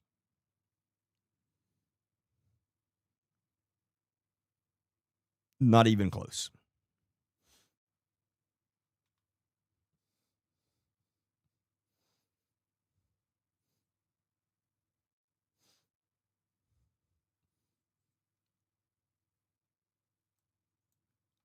But no, I refuse. There's some people still trying to make excuses for Carson. No, you're not getting that out of me. I don't buy into that. That's BS. There is no excuse for what he did. I hate that he was raised in the environment he was raised in. I hate that. I feel for anyone that was raised in that environment. But again, I will not let you use that as an excuse for anything you do as an adult. It's BS. That's again, people that grow up in that environment can do one of two things. They can either use it as an excuse or use it as motivation. That's their choice. That is their choice.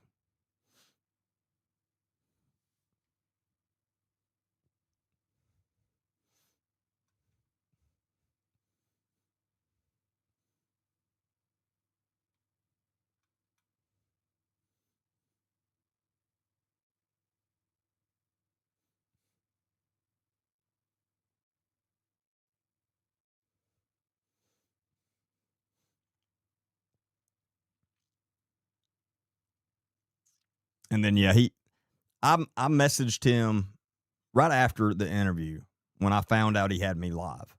I messaged him, and I'll tell you exactly what I sent him.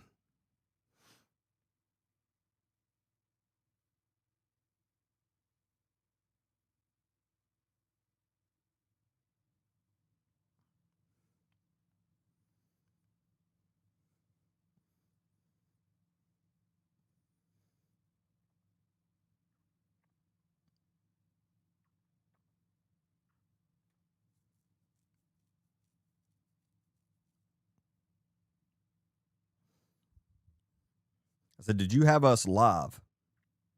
That's not cool, man. You should have told me that." He blocked me from all of his accounts. TikTok, Facebook.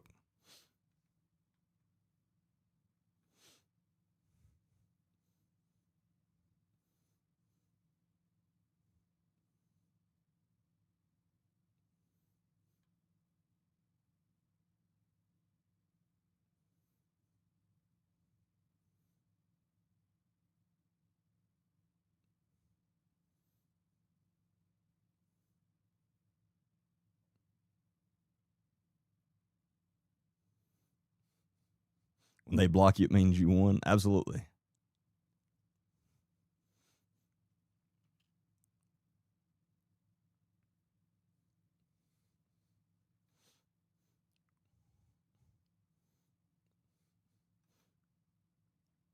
If you're talking about Carson Burks, that's been calling out his dad, Travis Burks, the Jefferson County, Alabama Sheriff's Office deputy, then yes, that is who we're talking about.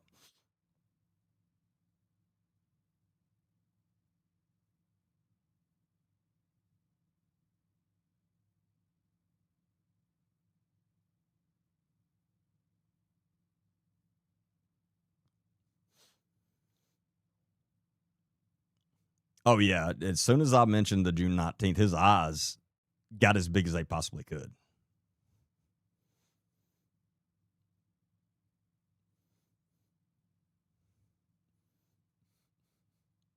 No, he blocked me because other people can still. Because I had asked other people and he still has his accounts as far as I know. He just blocked me. No, he wasn't lying about it all. I did a full podcast where I interviewed him. And you can find that full podcast on YouTube, on my YouTube channel, Agent D Baker. Go check that out. It'll tell you everything.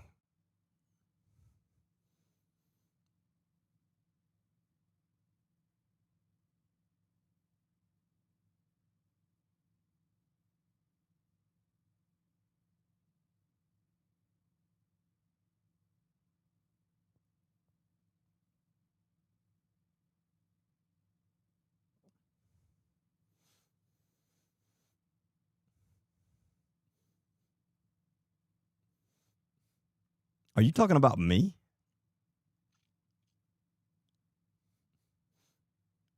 How about you go watch my podcast instead of acting like you know what I said when you don't?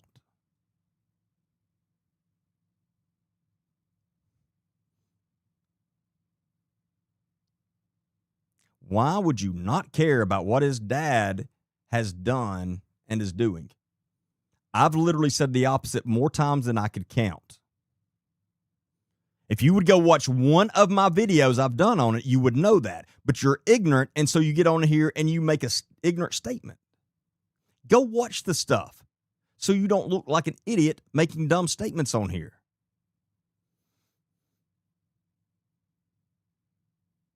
I have literally said the opposite more times than I could count, probably so much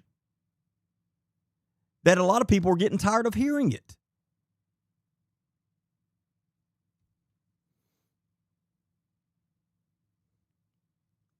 Oh, sorry. I realized I didn't have my. I'm on multiple platforms.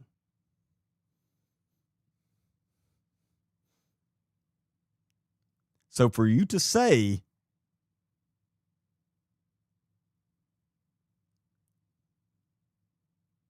for you and act like that I do not care about what his dad has done, but rather deflect onto the child involved. Adult or not, you're an adult to that boy. Does anything his dad's done not matter? You need to work on your, you need to go back to English class too as you're watching my podcast.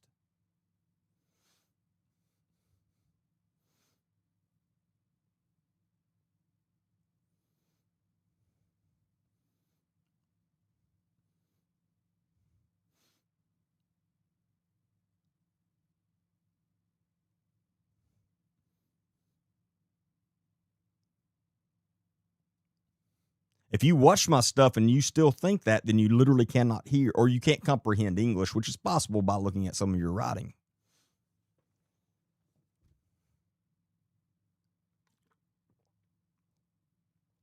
I care about what his dad has done. I also care about what he has done.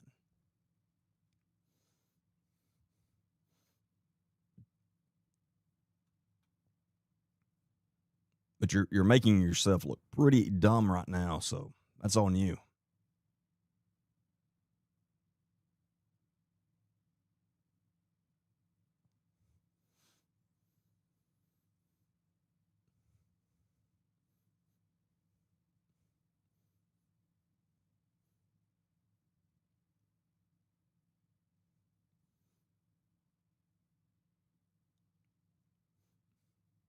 That's somebody on Facebook. Thank you, Chelsea. Comprehension is fundamental. Some people do struggle with it a lot.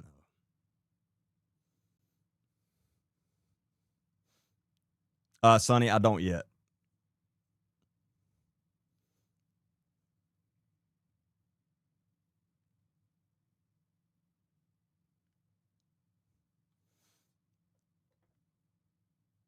Okay, Katie, I'll look at your picture.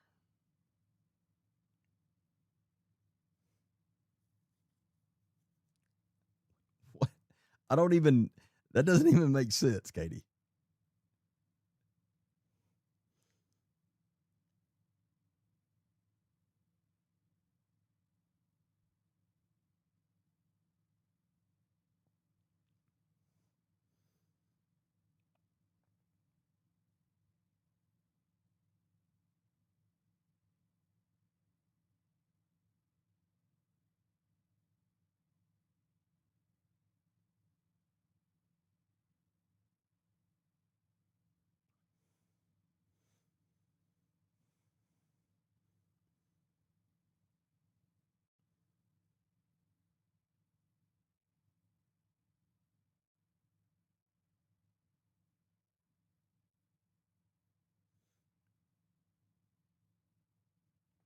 That's ridiculous.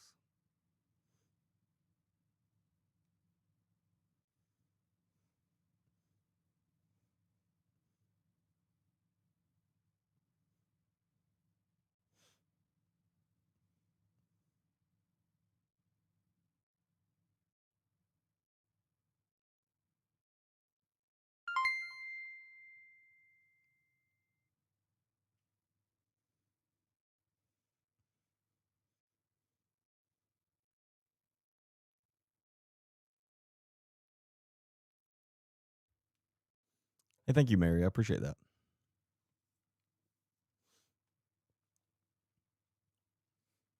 That is a good description, Lowinko.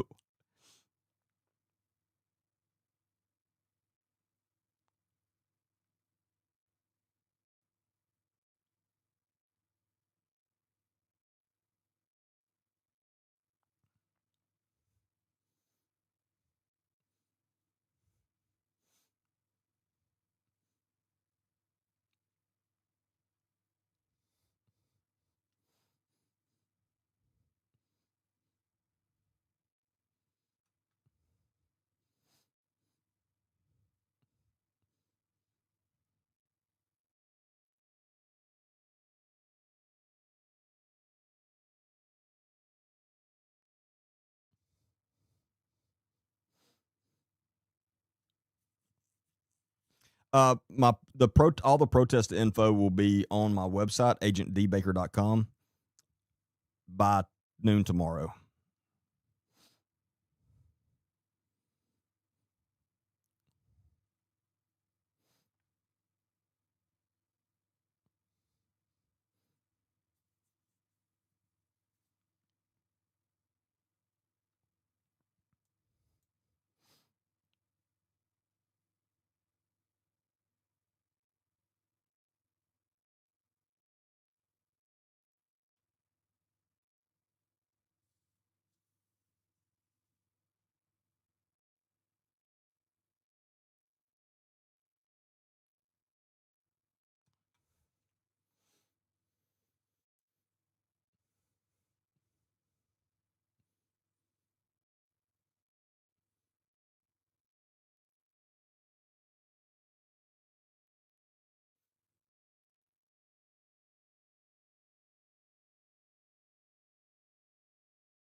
What what body camera footage?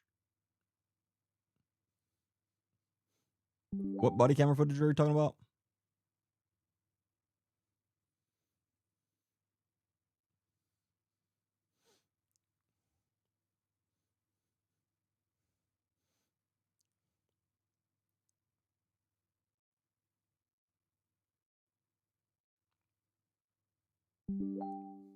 No, he was not being coached during my interview. He was looking at somebody because they were both freaked out. More than likely, it was his girlfriend.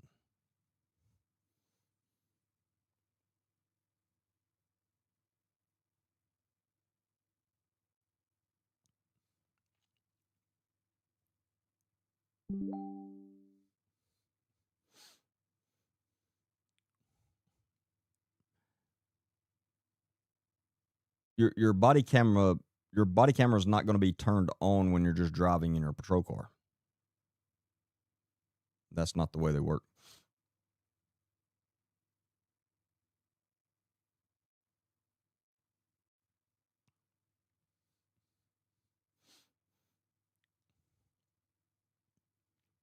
No, he was definitely looking at somebody.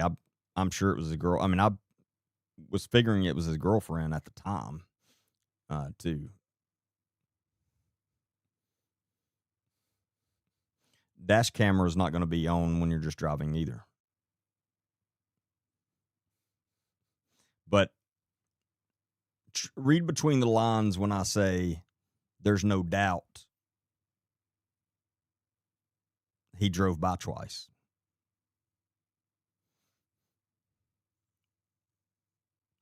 Uh, no doubt means there is undeniable evidence.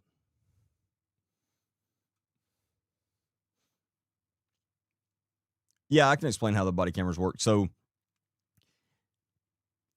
some are different. Some agencies have different systems.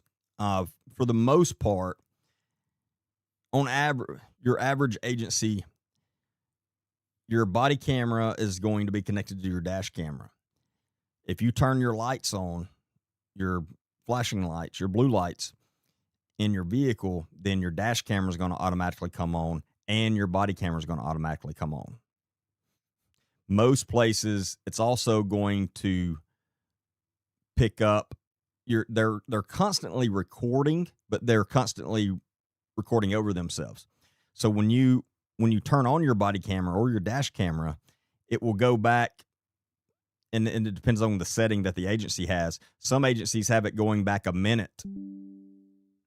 Some agencies have it going back 2 minutes, 3 minutes. Some agencies have it going back 30 seconds. So when you do turn them on to start record, it actually started recording the 30 seconds to a minute, 2 minutes before that. So when you turn your blue lights on, they're both going to come on, and it's going to show whatever the last minute or 2 minutes, whatever, like I said, whatever setting they have, is going to also be on that recording.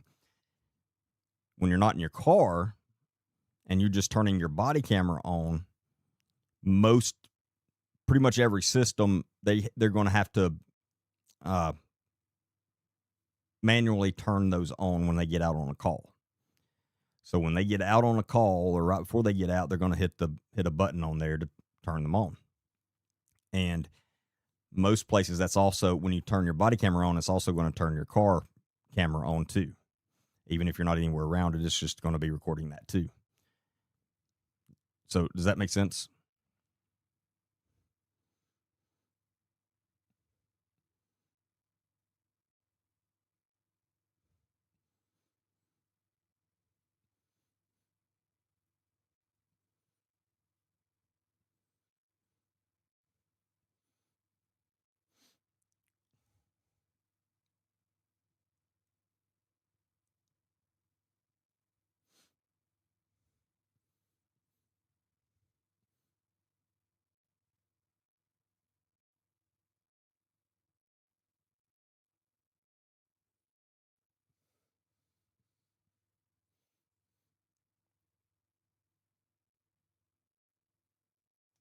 That's why, but so a lot of times when you're watching body camera footage that agencies have released online and stuff, the first minute, 2 minutes, 30 seconds, whatever, there's no audio, there's just the video. That's what that is. That's the minute before they actually hit record. And so it doesn't record audio. Most of them don't anyway. That previous minute, it doesn't have the audio recorded. It just has the video recorded. Now, some do now. Some go back and have the audio recorded too, but most just have the video recorded for that first minute that it goes back and as recorded.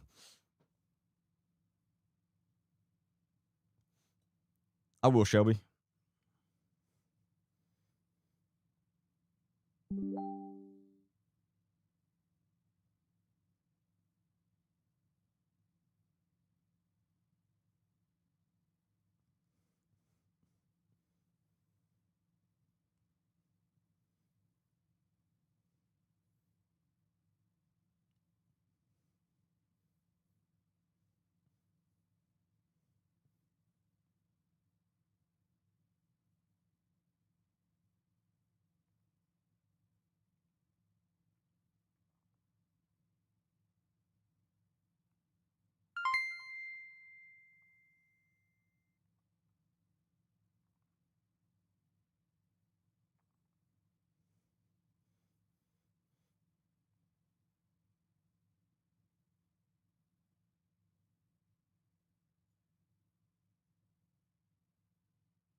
Okay, sorry.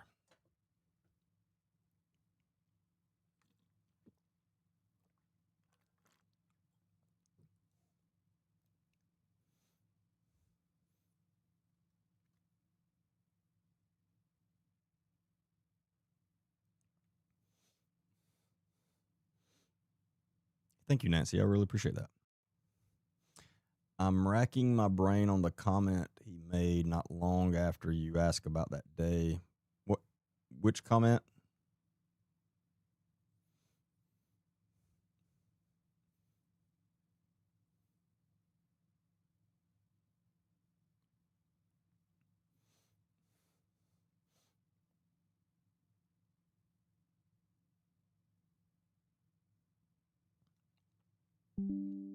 Oh, not what was planned to talk. He was just he didn't want to be talking about that. He was like, I feel I don't remember exactly what he said. I'd have to go back and watch it, but he's like, I feel like I feel like we've gone off topic, and I was like, no, we're going to talk about this, buddy.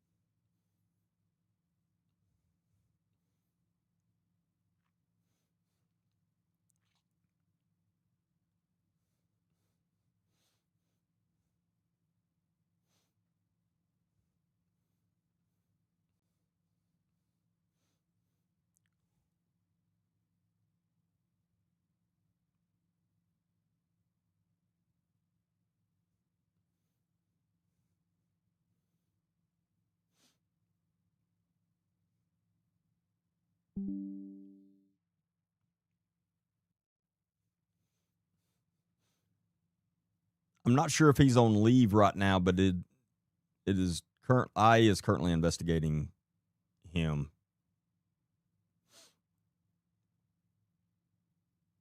I don't think he keeps his job.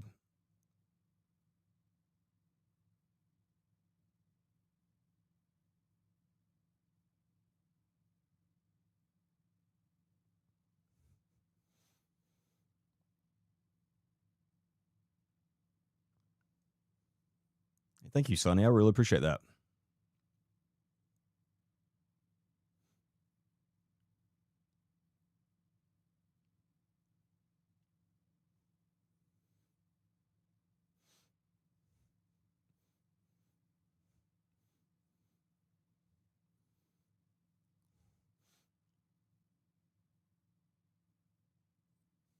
I hope so as well, Katie. I really do. He's still young, so hopefully that happens.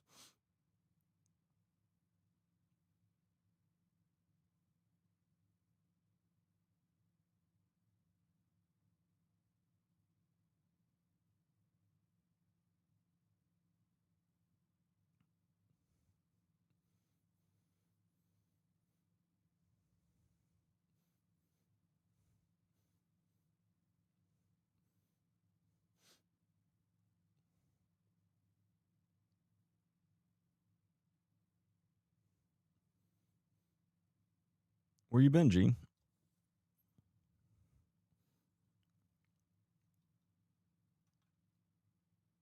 Okay. Let's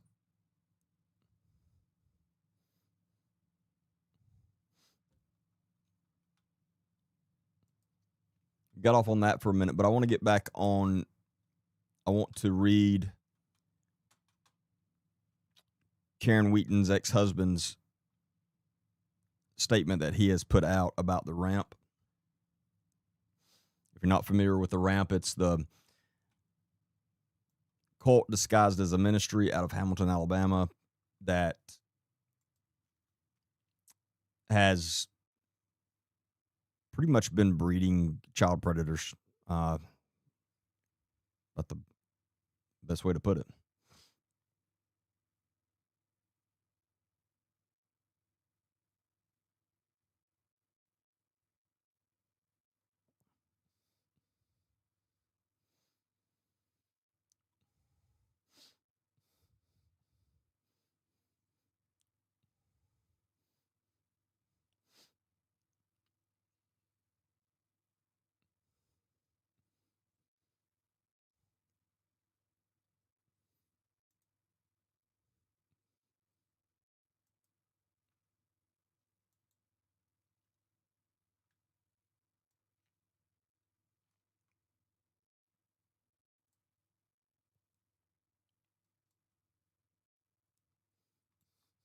Oh, he wrote like a whole article. Oh, this is awesome.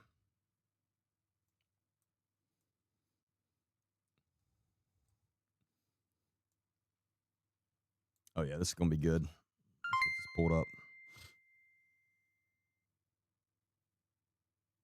Thank you, Mary. I appreciate that.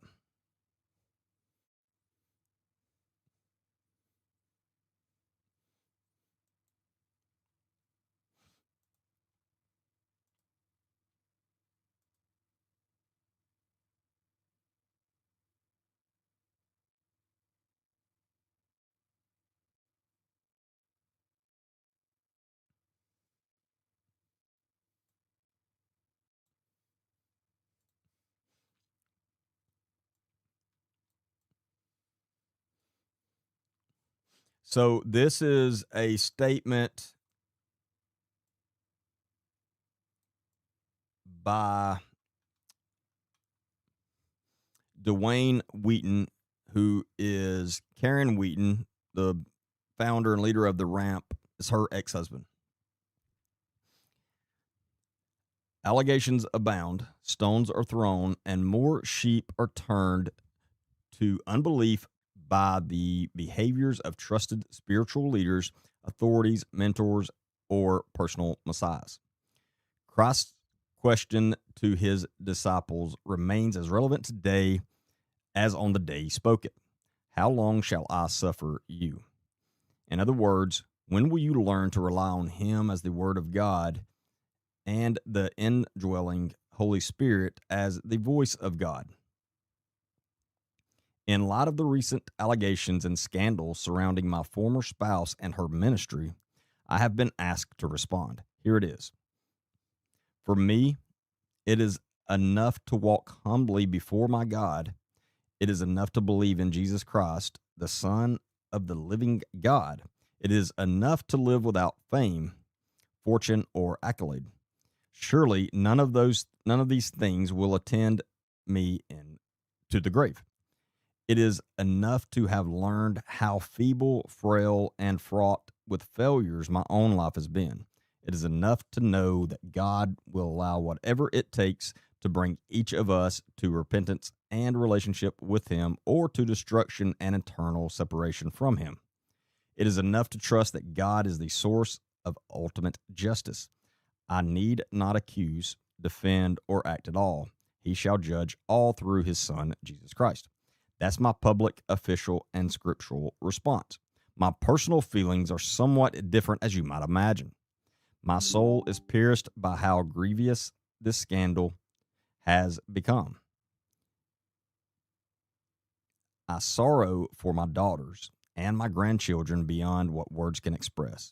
At the same time, I pray healing for the harmed and God's mercy to all.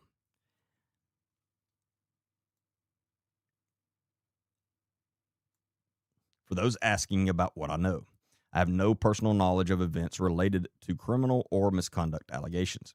I have been separated from my former spouse since she petitioned the Circuit Court of Morgan County, Alabama for a divorce in March of 1995. That divorce was granted by Judge Sherry Brown in August of 95. My former spouse remarried in December of 95. That's pretty quick. She intentionally chose to estrange my daughters from me while they were still minors, a threat she made during our marriage and carried out after our divorce. As adults, my daughters have written their respective biographical works blaming me for leaving them as children at ages 11 and 8, when in fact I was put away by my former spouse. They have also estranged me from their children. The elder daughter reconsidered her children's relationship with me in 2014. The younger daughter cut off all communication with me in January of 2016. I have 2 biological grandchildren I've never seen with my own eyes, one by each daughter. In her book, my former spouse alleges ignorance against me when I took up a defense for my younger daughter in December of 2014. Her statements that I didn't know what was going on are precisely correct. The reason for that is simple. Everyone was told not to speak to me about family matters. Given the definition of ignorance, meaning not knowing, then she was absolutely correct. But the context is somewhat different than what was meant in her book. So, for the record, I am like Sergeant Schultz from the 1960s sitcom Hogan's Hero. I know nothing, I see nothing, I hear nothing. That describes my personal knowledge of my former spouse, children, their spouses, and my biological grandchildren since January of 2016. My experience as patient zero is largely anecdotal and perhaps outdated by the 30-plus years my ex and I have been divorced. My current information is limited to that which most readers could find from publicly released statements, news articles, and social media posts. It's worth mentioning as a side note that the Lord blessed me with a wonderful wife in June of 2007. With her, I have been given another family that includes 2 daughters and a son. These have produced exactly 7 lovely and wonderful grandchildren to replace the 7 who were taken from me. My wife's family is my family now. No man lives in a vacuum. We have been blessed to homeschool 3 of these grandchildren, one of whom has reached adulthood and is living a productive life and serving Christ in spirit and in truth. To these 7 grandchildren, I am their grandfather. I am loved by them, and they are loved, and most beloved by me. Thank you, Lord, for preserving me in your grace, granting me another chance, and for finding peace in my age. So, pretty much all he is saying is one of the main things that stuck out to me is that they divorced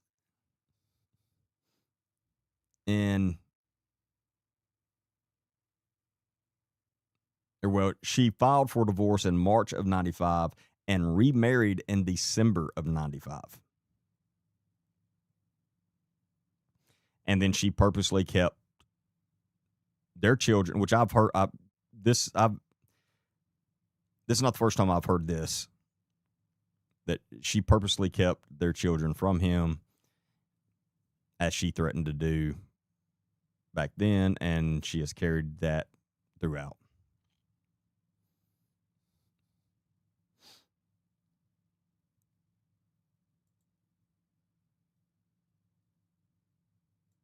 So it sounds like the prophet, as she calls herself, had a little boyfriend on the side and decided that she was going to divorce her current husband and marry him.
Hey, Roger, I've done all the research I need to on this, and what you're saying is not correct.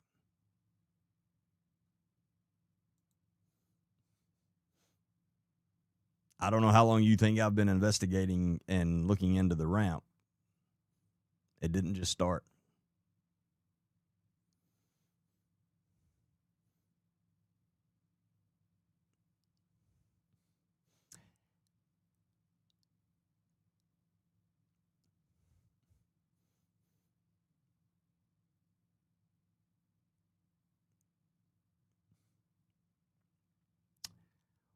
Would I believe Karen Wheaton's daughters right now? Not a chance in any world whatsoever. Nope. And if you do,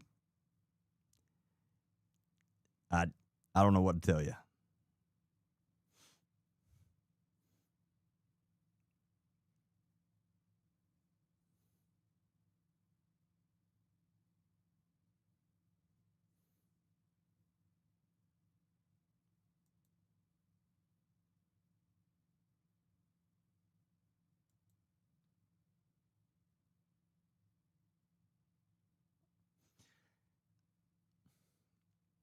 Roger, this is frustrating. Why is Roger's comments they're immediately disappearing? I didn't have time to read the last one. I don't know what's going on here.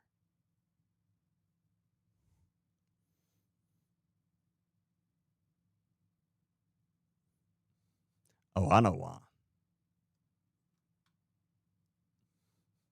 Roger, if you're not a real account, that's why.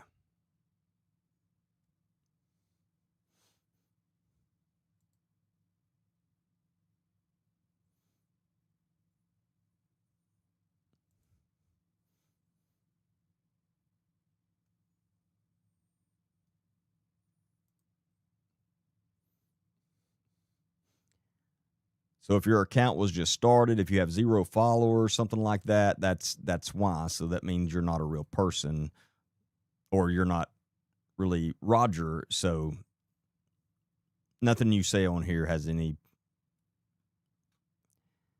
Nobody's going to listen to anything you say because you're not even.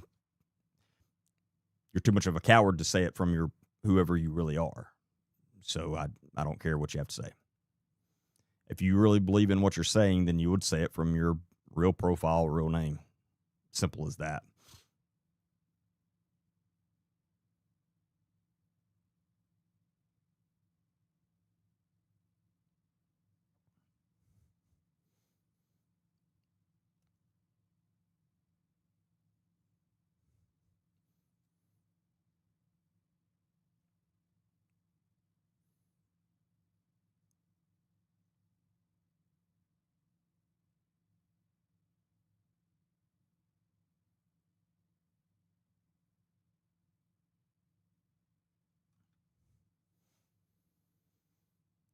Hey, Lisa, how are you?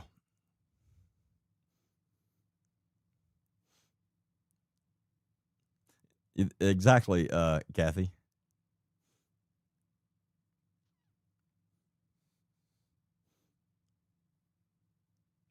Yes. Do I know Dwayne Wheaton? Nope. Never met him before in my life. Do I trust him more than I do Karen Wheaton? Absolutely. Not even a doubt in my mind. That shouldn't even be a question.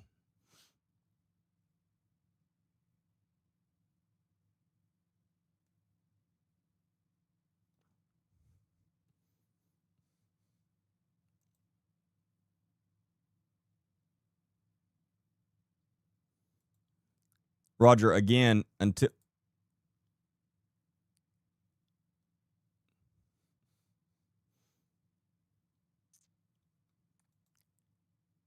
Hold on.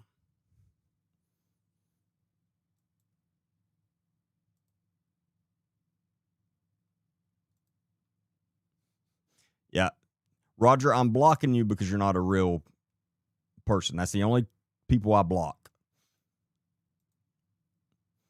You could disagree with me all day. You can cuss me. I'm not going to block you. But when you're from a fake profile, I'm not, we're not, I'm not dealing with that. So Again, if you truly believe in what you have to say, then you will get on and comment from your real name.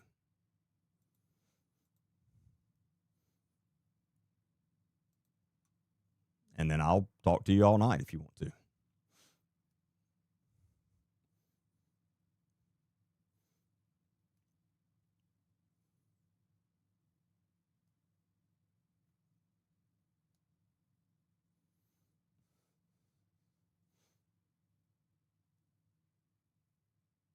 Yeah, no, Roger definitely isn't Roger.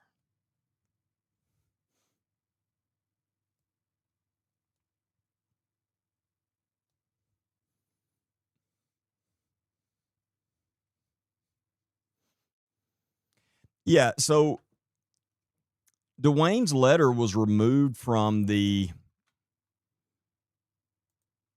Oh, let me say it right.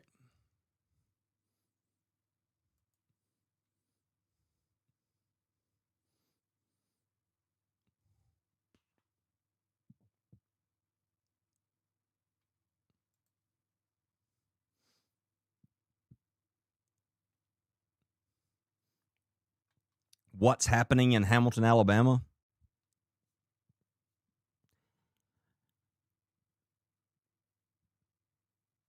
But they didn't remove Karen's statement. So what's happening in Hamilton, Alabama? Whoever's running that page,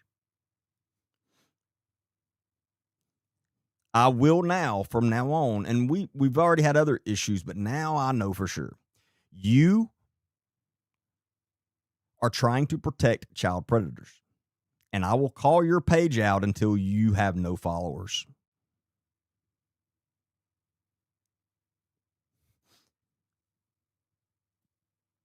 We will start our own What's Happening in Hamilton, Alabama page where everybody can speak and speech is not limited.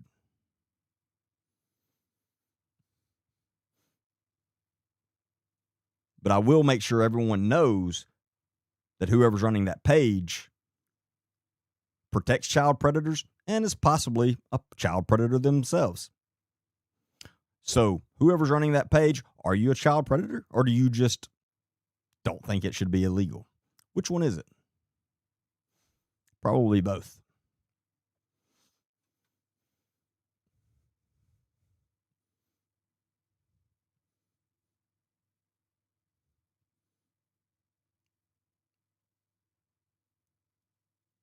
Mary, not only that, she makes people bow to her. She makes those students worship her. There's people that are on here right now that will tell you they were there the night where they made every single one of the students go down and literally bow down to Karen Wheaton on stage. That's not a Christian church. That's a cult. No way around it.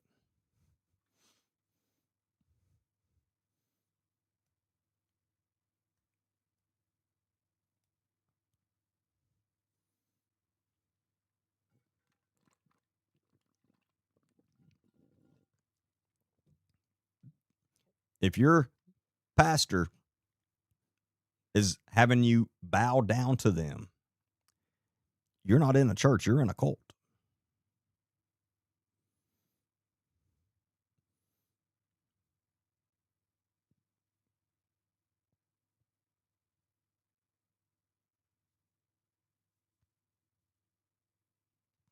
The moderator for What's Happening in Hamilton goes to the round. Well, I mean, I figured that.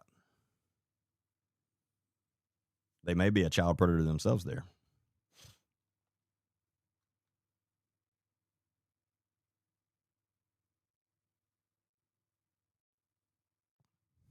What's really happening in Hamilton, Alabama? That's our page, Hamiltonites. That's it. Ours is going to be what's really happening in Hamilton, Alabama. Thank you, Bam Brita. Is that am I saying your name right? Bambertha, maybe. Bamberta? I don't know. Forgive me.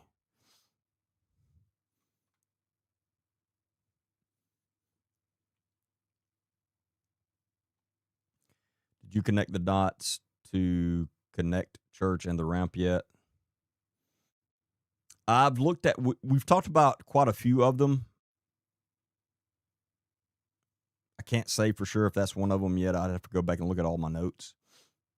I have tons of files, notes on the ramp. I mean, tons.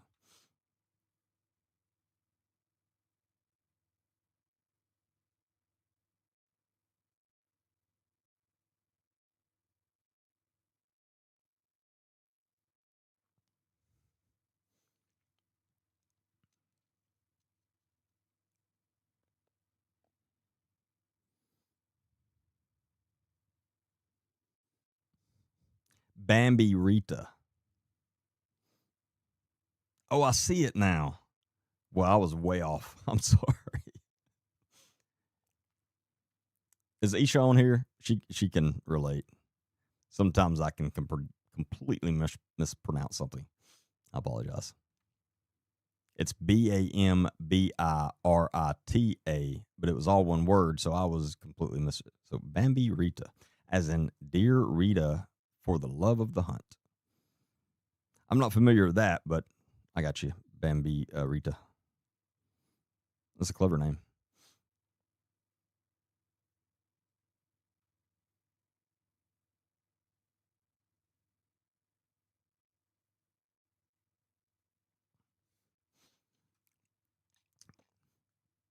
Oh, there's no doubt in my mind that the ramp is responsible for tons of money laundering.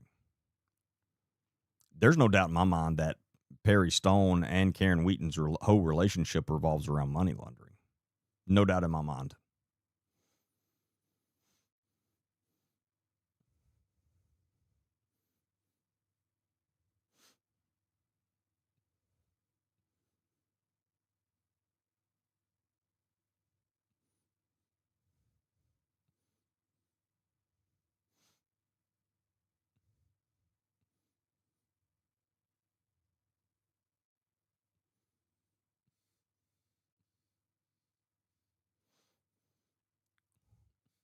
Well, the other thing,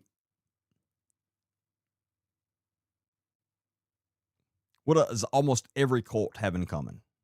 I mean, almost every cult has a lot of things in common. What's one of the main things that you think about when you think about a cult? Like, what's one of the main things almost all cults have in common? Their leader is what? A prophet. Every one of them.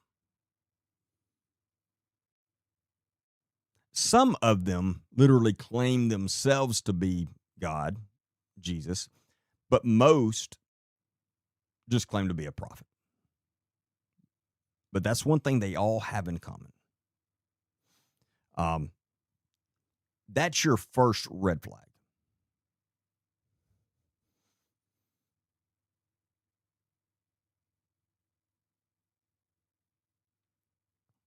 Oh, there's no doubt about that. The quickest way to become a millionaire is establish a church. Absolutely no doubt about that.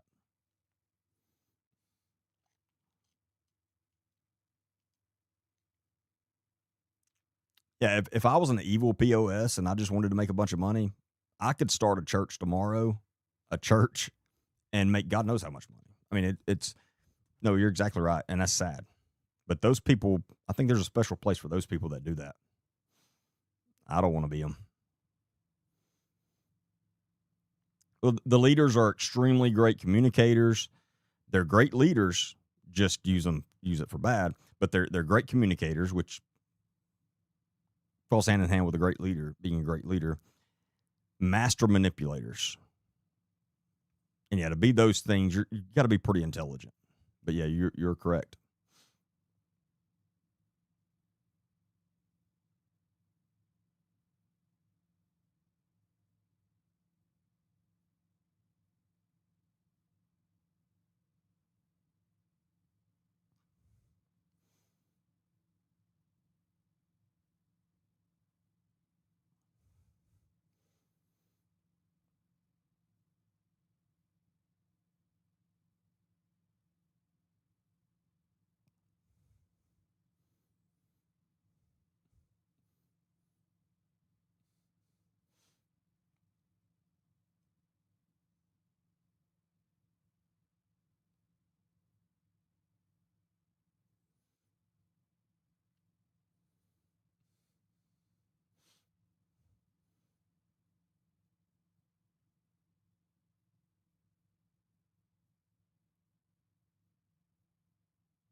I think Karen and the Ramp owns like over 70 something properties at last that I knew.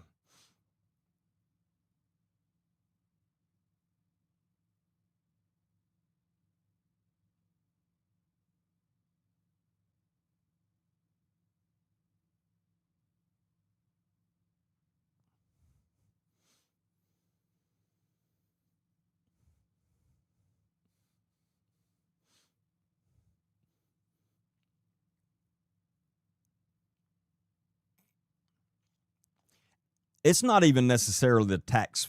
The reason they get wealthy is not necessarily the tax free. I mean, that helps, obviously. But the biggest part is people will throw money at you if you claim that you are raising it in the name of God. They will just, I mean, look at the amount of money that people just throw at Karen Wheaton. It's crazy. It's unbelievable. But people will, if you're acting like you're doing it in the name of God, I mean, people will give you, oh, here's 20,000, here's 50,000, here's 100,000, here's 10,000. I mean, it's nonstop.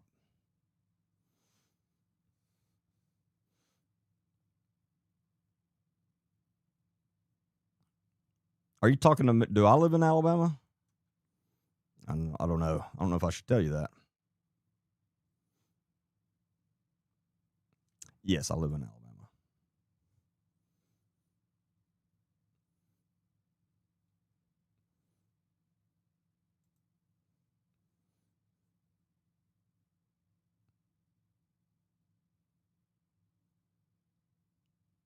Yeah, elders leave their when they die, they leave their estates to the church. But yeah, it's people will just throw money. I mean, it's so easy to raise money if you're acting as if you're doing it in the name of God.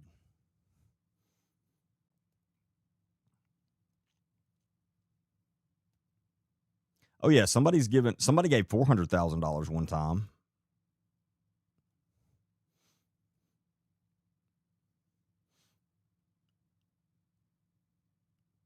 Well, I've been online for about a year now, so maybe that's where you know me from. Other than that, most of the time when people say they know me from somewhere, it's not a good thing because of my previous career.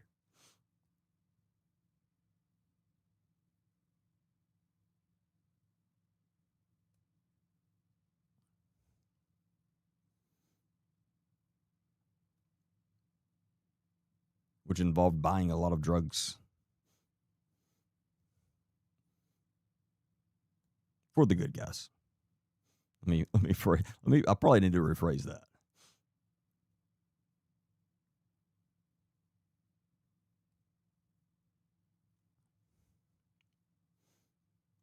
Now, I live in Tuscaloosa, Alabama. But when I was working, I worked all over the state and other states too.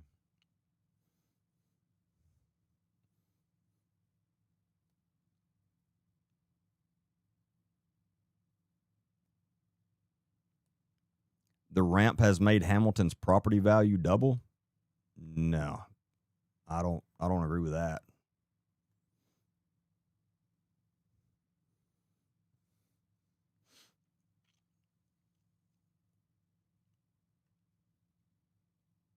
Oh yeah, Helena. Yeah, you're right down the road. No, the ramp has bought up a bunch of properties and then they were all run down. I mean, you drive through there now, it's like a ghost town. So I disagree. They made the property values double.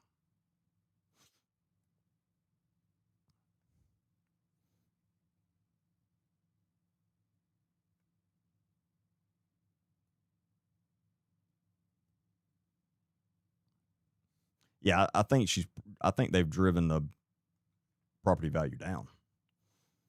I think that's how most Hamiltonites feel as well. Y'all correct me if I'm wrong. A bunch of you are on here.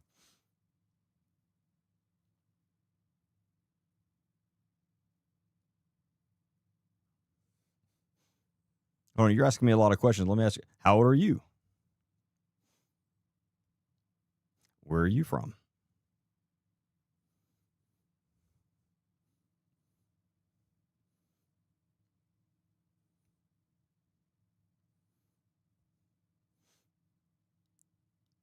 every single person from Hamilton that I've spoken with, and so obviously, yeah, I've not spoken with every single person that lives in Hamilton and is from Hamilton, but everyone I have spoken with, and which is a very long list, none of them want the ramp there. They want it gone. They all hate it. They all know what it really is, and they don't like it.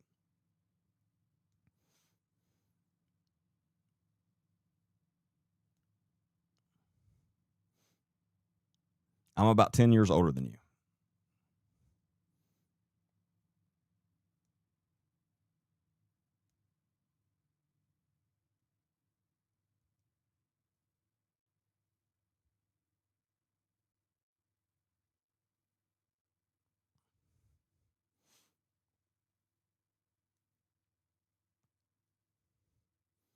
But no, you can go through Hamilton right now, and you can stop at a gas station, and just a random person walking by you in the parking lot and say, "Hey, what do you think about the ramp?"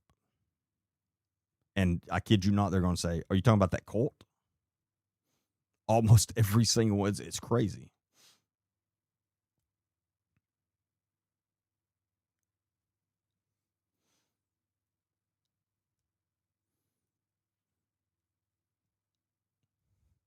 Yeah, I'm just a little younger than you, Christy.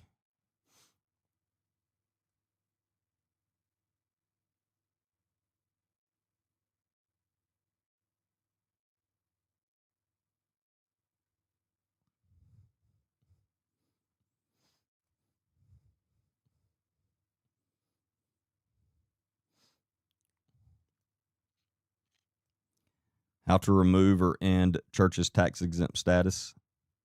This is how you stop a cult that it takes time, but it can happen. That will never happen in the South, unfortunately. And I'm not saying I agree with that either. I'm not saying that I'm not necessarily I'm not saying that we shouldn't, but I'd have to put a lot more thought in that before I'd make a statement like I think we should end tax status. But I do think it should be.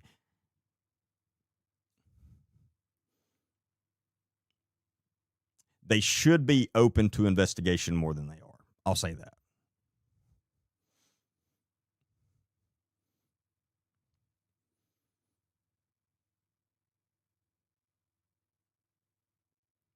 Now, I'm not originally from here. I'm originally from North Alabama. Is where I grew up.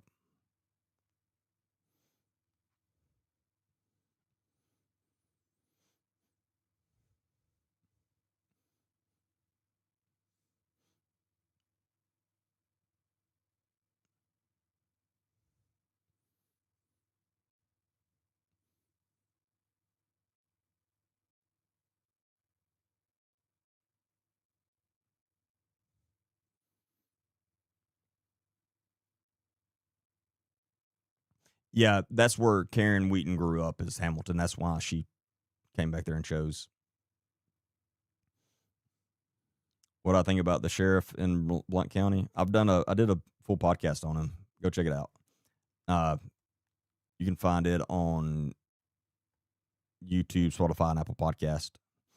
Agent D Baker. Yeah, I did a full podcast on him pretty recently.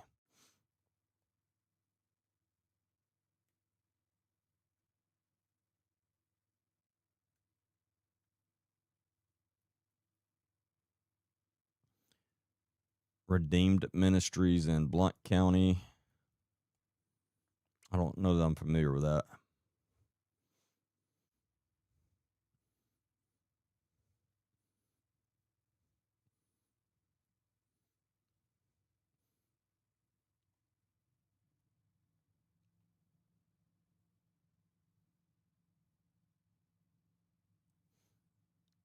Yeah, unfortunately, that's right, Christy.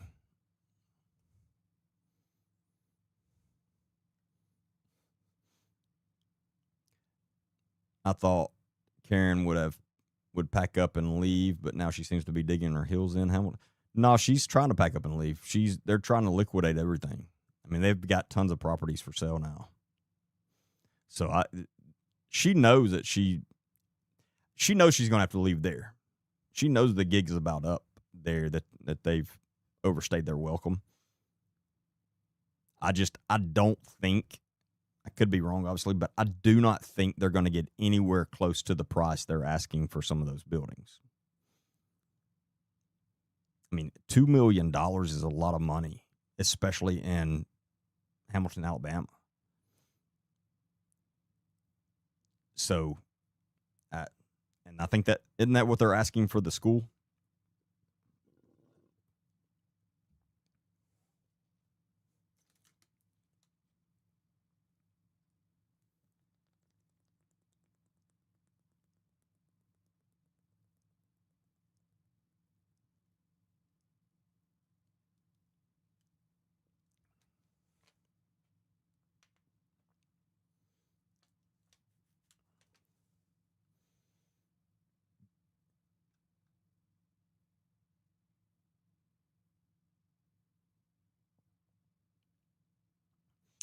Oh, he did actually do that to that poor girl. Yeah, he absolutely did, unfortunately.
I don't know what the inside of the buildings look like, but the outside are run down. I mean, they look pretty rough.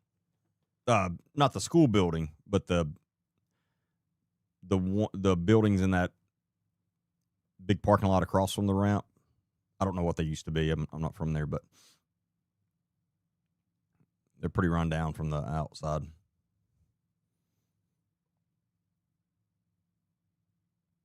You are correct, Alabama. Alabama Mama Justice.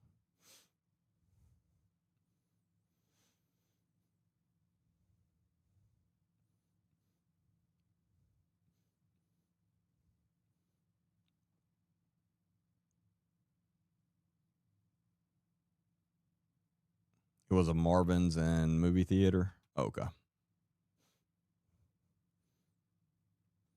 And then the old, I think is old skating ring that's right beside. It's, I mean, that building looks like it's in rough shape.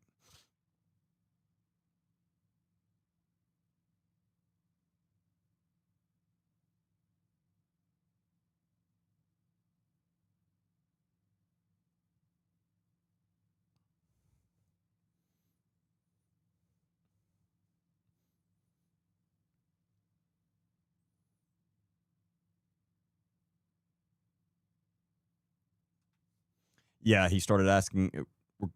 By the way, for some of y'all, it's probably getting confused. We're talking about two different things here. I'm going back and forth, but talking about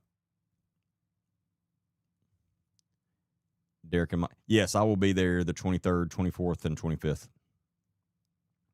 Lisa, for sure. Yeah, the old skating rink is right beside the Pizza Hut, which is also right beside the ramp, their main building.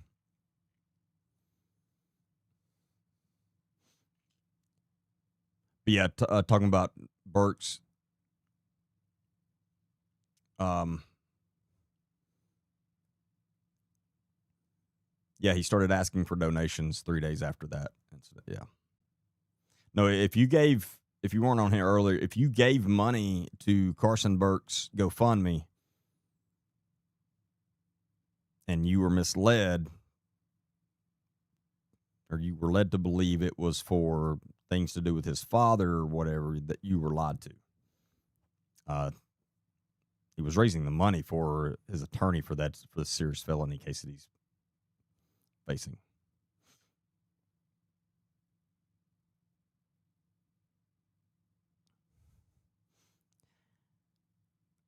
I'm not sure exactly why she bought. Now we're back on Karen Wheaton. She bought the shopping center across from the ramp. I'd heard that they were planning on turning it into something other than just using the parking lot, but I can't remember how reliable that information is.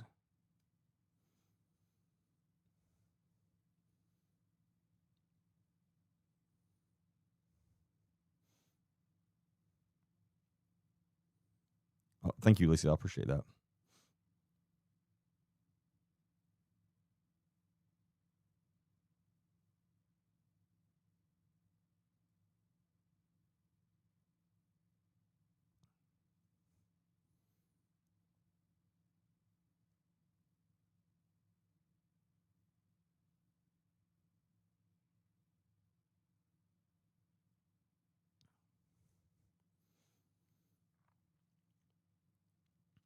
They originally planned a new ramp building. Yeah, I mean, she's planned a lot of things. Is it Camp Ramp that she's been raising money for 20 years? And trust me, she's raised more than enough money to pay for whatever she was saying she's going to build 20 times probably. And it never happened.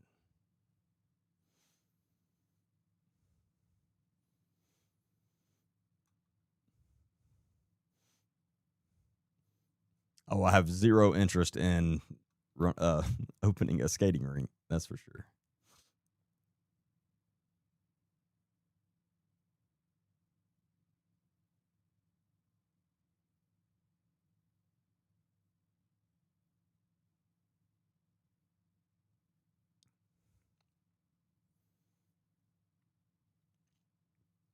She literally had her own dam installed in the creek beside her house.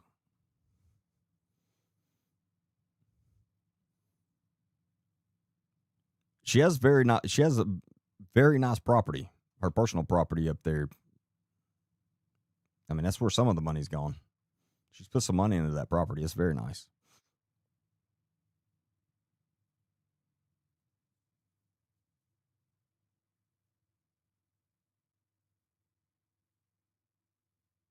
And that is where they have all the baptisms now.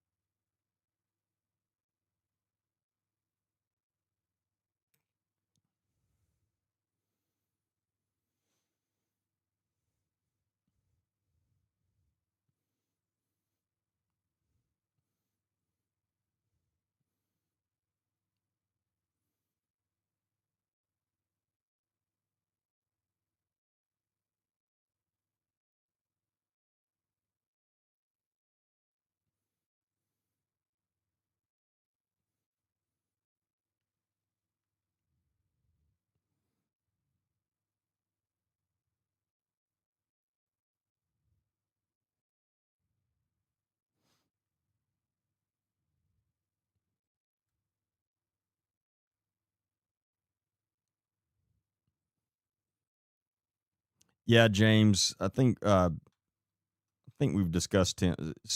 Someone's discussed him with me recently.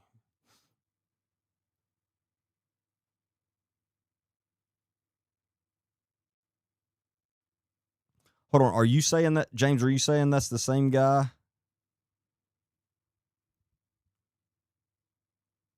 Are you saying that's the same guy that has a history of stalking students with air tags? Because I don't think I've heard that.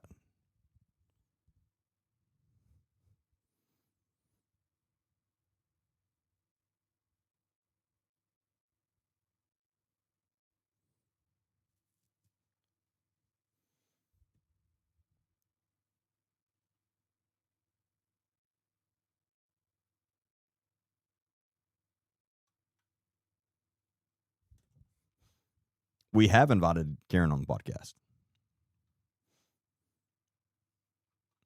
No, for real, we have.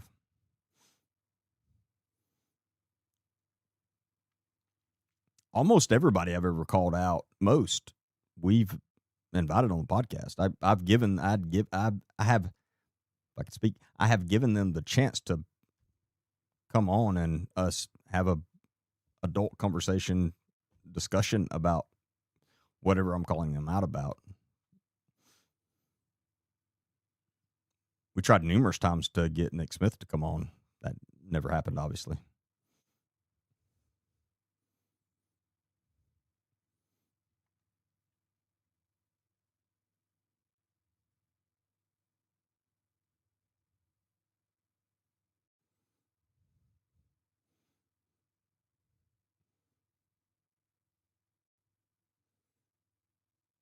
Oh, awesome, Nancy.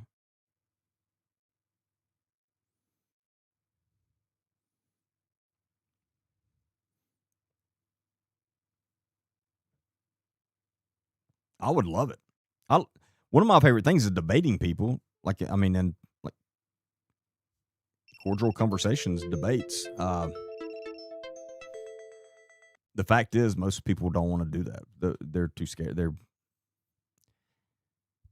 They don't believe in what they're saying enough to want to do that. That's the fact.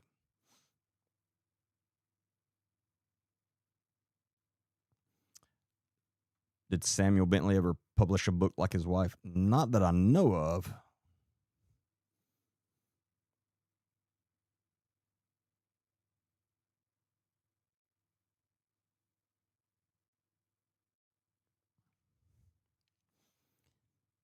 You went to school at Bear Creek? I went to school at Phil Campbell High School.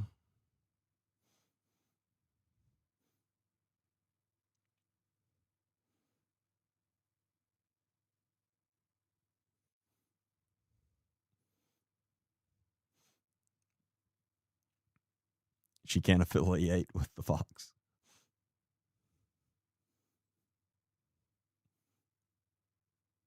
Oh, no, you're exactly right, Mary. I've been called that many times now.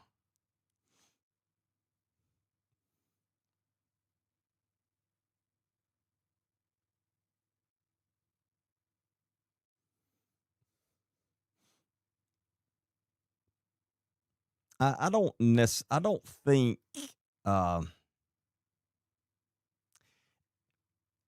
if Lauren really wrote the book, I don't think there's much truth in the book, from what I've been told.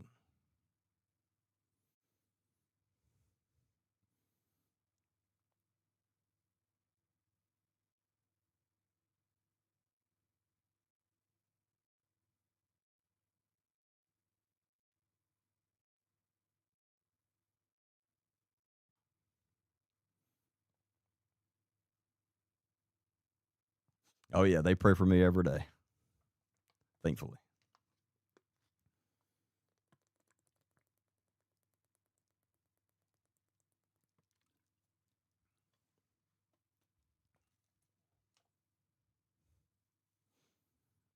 Oh, absolutely, Lisa.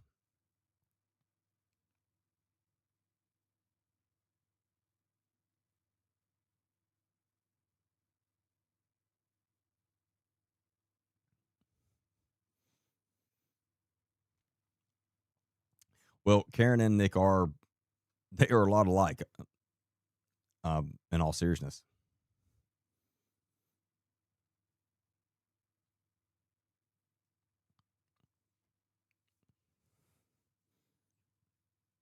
Yes, I do believe I know who you're talking about. Uh, Follow travels.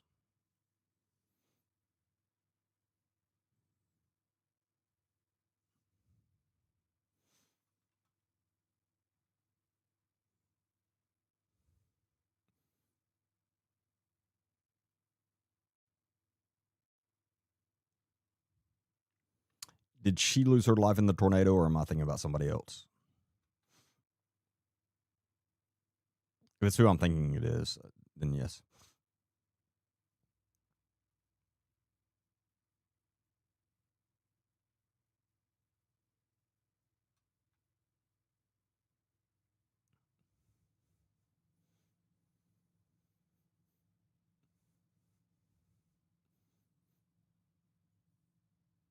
Yeah, okay. Yeah, I know exactly what you're talking about. Yeah, very sad. Hey, Amanda, how are you? Oh, okay. She was your mother's stepsister.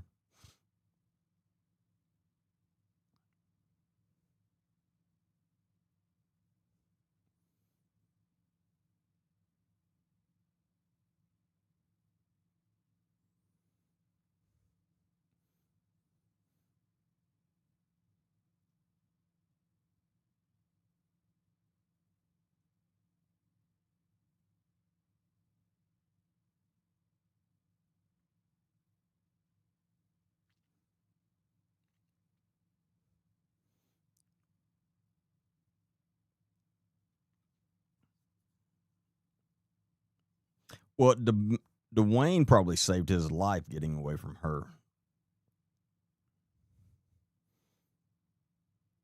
By the way, did y'all see the?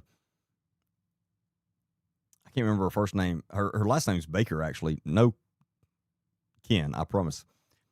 The attorney out of Coleman, Alabama, that was poisoning her husband, and she got caught.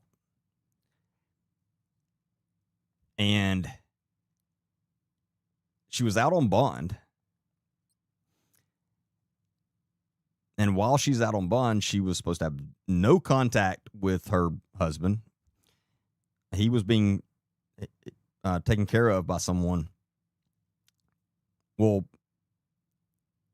while she's out on bond, this is like this last week or something, she somehow gets into the house he's in with more fent, the rug. Yeah, Sarah Baker, that was her name, which is the same drug that she was poisoning him with. So she made her way back in with more of it. And so now she's been revoked and she is in jail. But that woman does not want that poor man living. That is crazy. Yeah, they caught her in was it Hoover or Mountain Brook? For some reason I was thinking Mountain Brook, but maybe it was Hoover. But yeah, they caught her somewhere around Birmingham.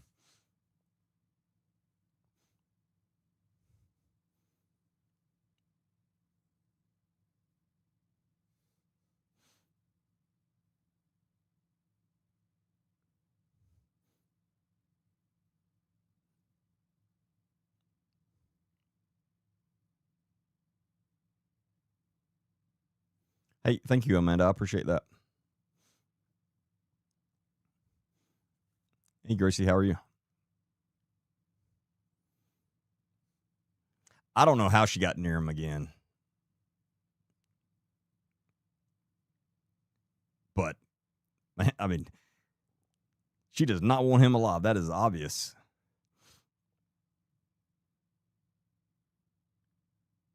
Something about she tricked the caretaker or something. I don't know.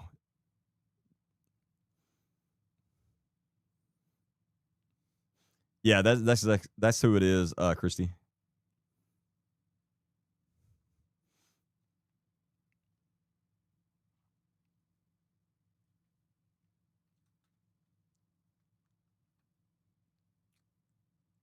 She's a rough looking woman. Let me pull her picture up.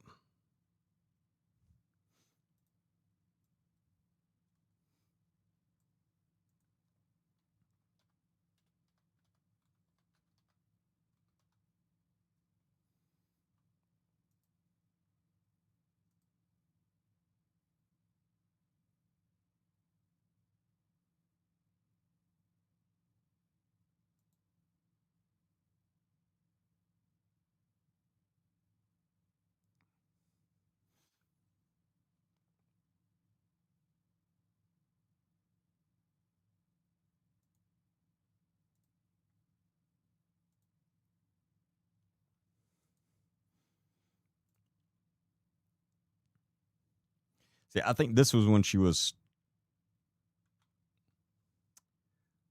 me see. I think that's when she was first arrested.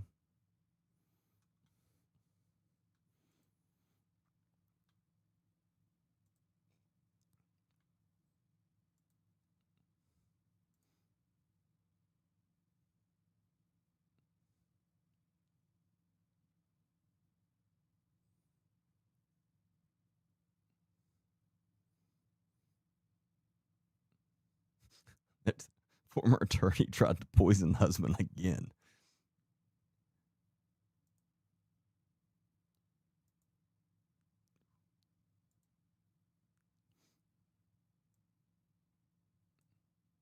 Whew, that is a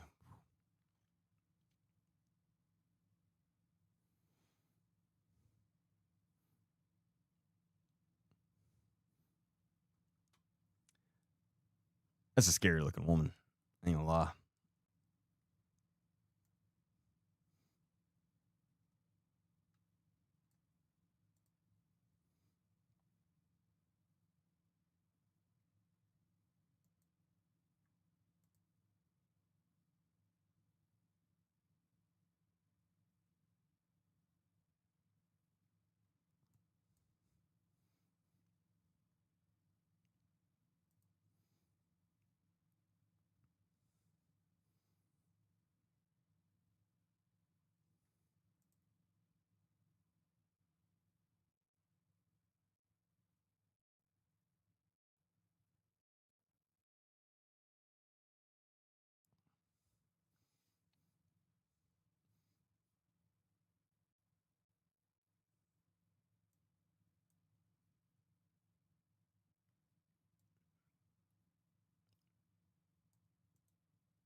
She's changed it a little bit.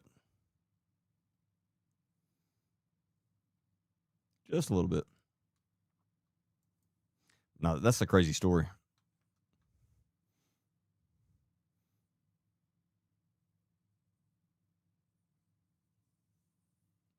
That's a good point.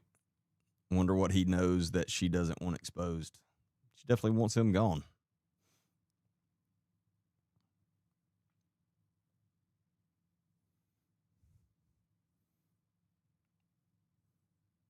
But I don't know the motive. I don't know if it's been said. If it has, I don't know.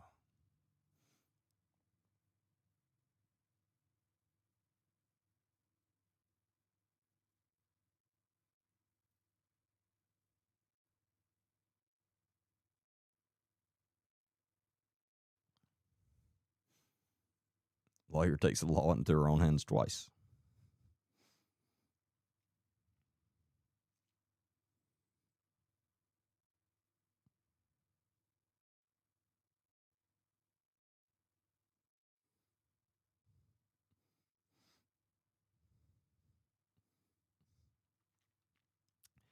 Yeah, so James, I didn't know about this. I'm gonna have to look into this. He's also a he's also a substitute teacher at the local schools. Yeah, we're gonna have to look into that. That doesn't sound good.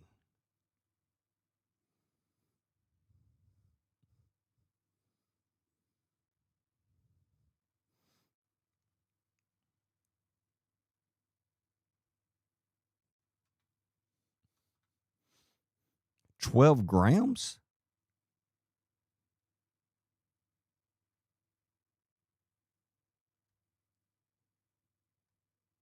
Where did you see that? That's a lot. That's a lot of that drug. Jesus. That could take out 10 people.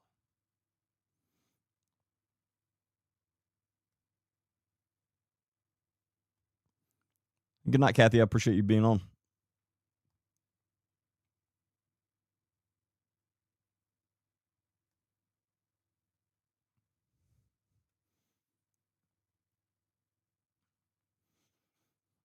Wow, 12 grams. I didn't know it was that much. That's a lot.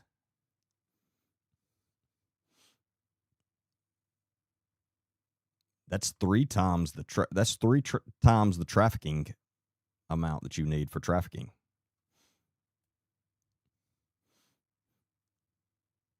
So, I mean, that in itself is a big charge. It's a Class A felony, just the trafficking.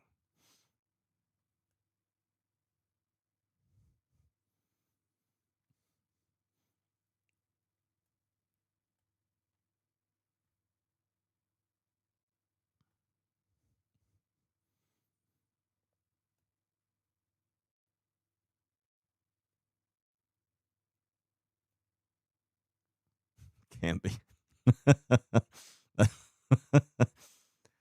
Oh, that's pretty funny, Gracie. Oh, you're you're exactly right too. Oh, that's funny.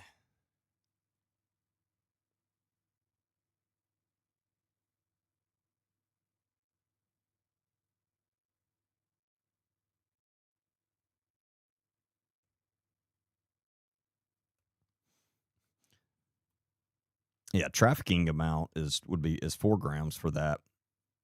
So 12 is a lot. That's a lot of that drug.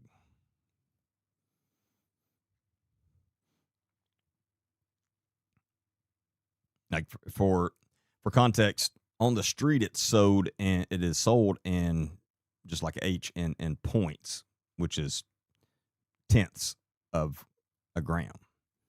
So that's like 2 points is 2/10 of a gram. And so you may buy 2 points, you may buy three. They call it points on the street, but it's so you may buy 3/10 of a gram. And that's enough to get you feeling really good, apparently. But 12 grams is a lot.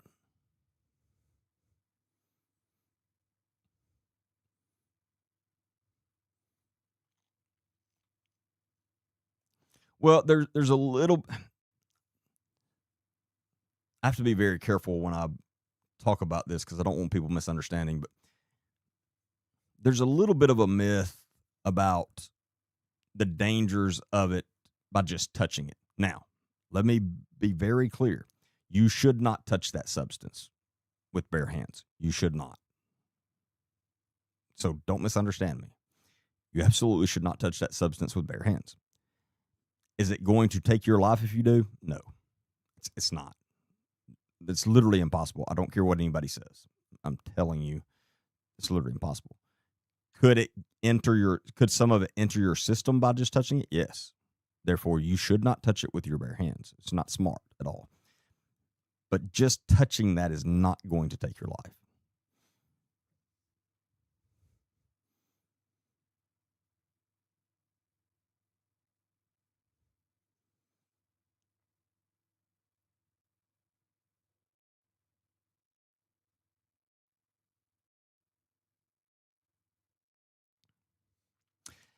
I mean, that is a good question.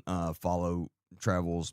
Maybe maybe she was trying to make it look natural, and so she didn't want to just give it a cause them to go out all at once. I don't know. It's just a speculation on my part.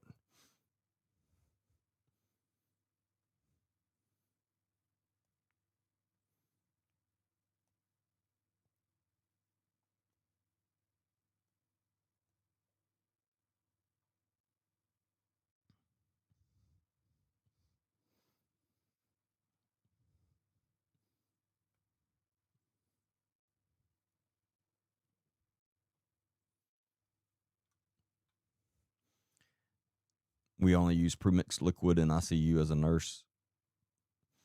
Yeah, it is a very dangerous drug, and that's why I said I try to be very careful when I talk about it like that. But um,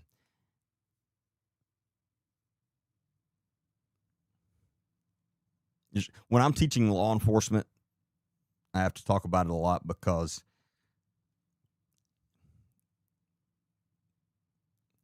there, for a while, and it probably still does in some places because of this myth, it was causing law enforcement to be afraid to search vehicles and stuff because they literally was thinking, "Hey, if I accidentally touch this, it's going to take my life." That is not going to happen.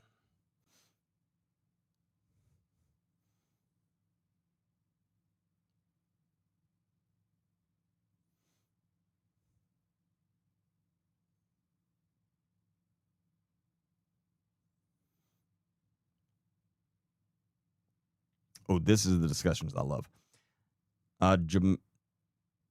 Jamal. I'm sorry if I'm mispronouncing your name. Carson Burks is my blood cousin, and the most recent post trying to frame is not at all true. Are you saying something I've said about him is not true?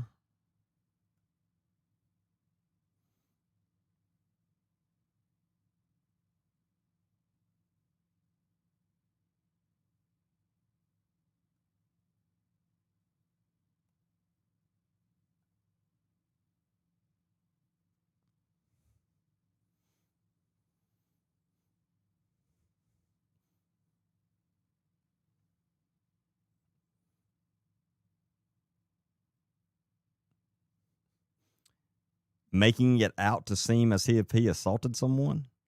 Are you saying he didn't? If you're saying he didn't, your comments are not going to age well. Trust me.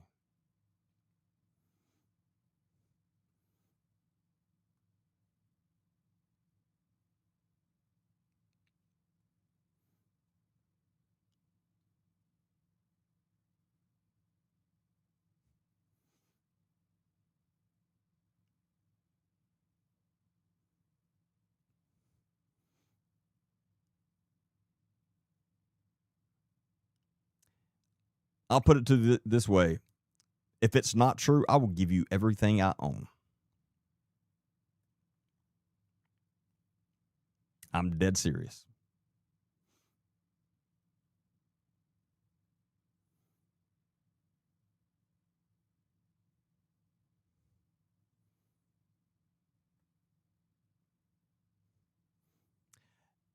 There's quite a few people that know for a fact.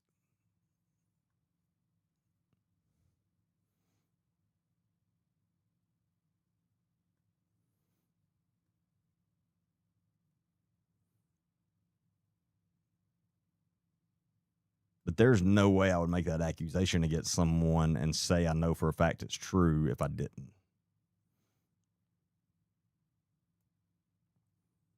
Am I single? No, I am married.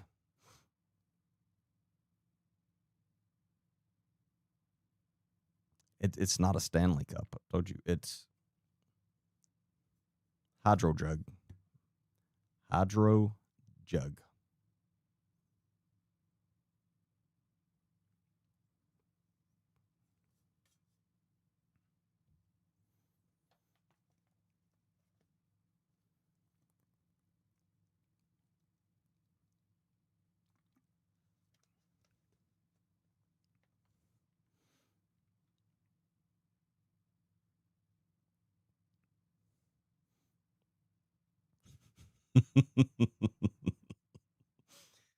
Y'all are making my night tonight. Jamel, are you Carson? That's a good possibility, too.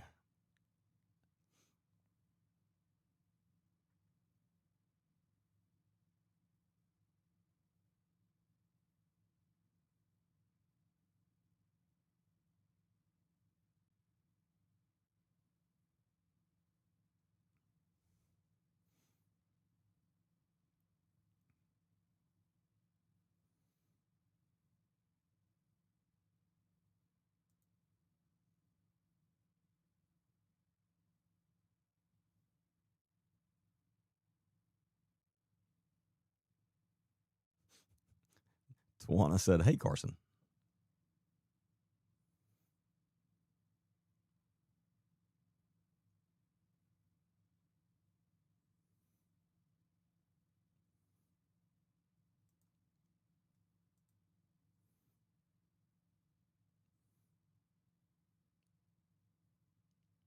Yeah, that's usually how it goes, Gracie. See, I think people think they can make a comment and then they're not going to have to discuss the comment. But I'll sit here and debate all day, discuss, especially if you say that I'm saying something that's not true. Number one, I want to hear you out because you know what? I'm not always right. I know that's shocking, right? So there's sometimes where somebody said, hey, you said this in a video and that's not true. And I'm like, okay, let's hear it. Because again, shocking, I know there have been times I've been wrong, not about big things, but some minor detail or something. And I don't want to be wrong about anything. If I put something out that's not true, then I will correct it. However, Carson 100% assaulted this victim. That happened.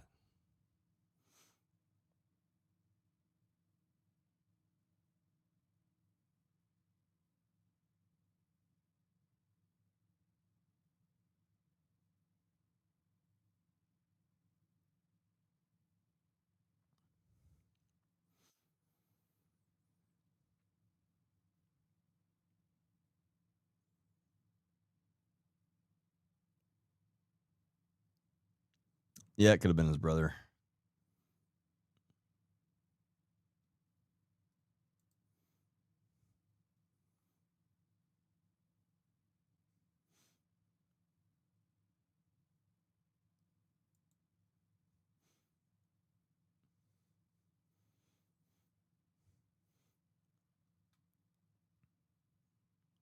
But and if it's truly a family member or something, I understand trying to take up for your family. I get that. But there's certain things you can't. There's certain things you should not try to stand up for your family on or friends. There's certain things if any of my family or friends does, I'm not going to have their back. Beating a woman is one of those things.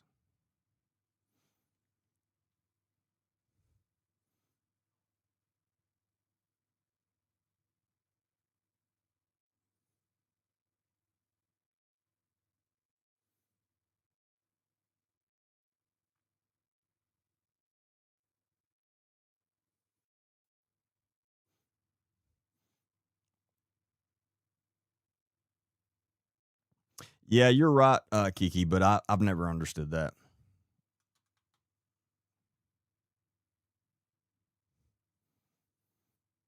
It's not going to be, it's never going to be me.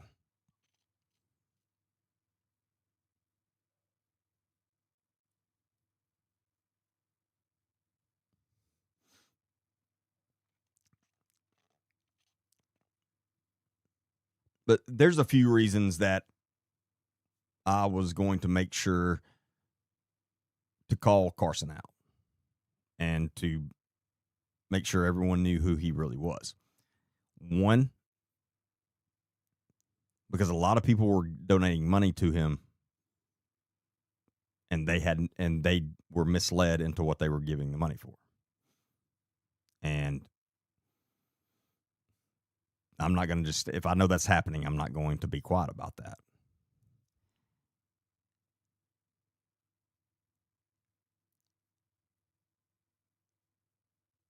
Two,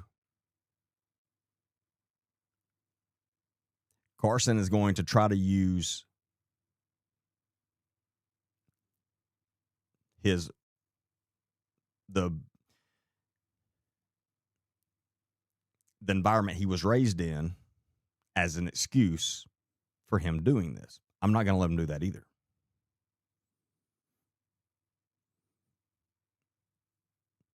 If we let him use it as an excuse this time, that will not be good for Carson. He will use it for the rest of his life. And he will do bad things over and over and over again because he'll have an excuse. And that's not good. Carson's only 24 years old. So, in all reality, honesty, calling him out is much better for him than us letting him use it as an excuse. He's young. Hopefully, he does learn from this and get help and never do it again. But if we let him use it as an excuse, that's not going to happen.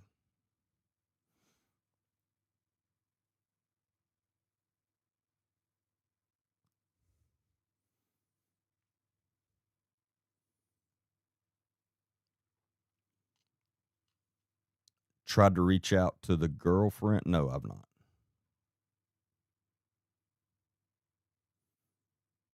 That's why I've not mentioned her name at all.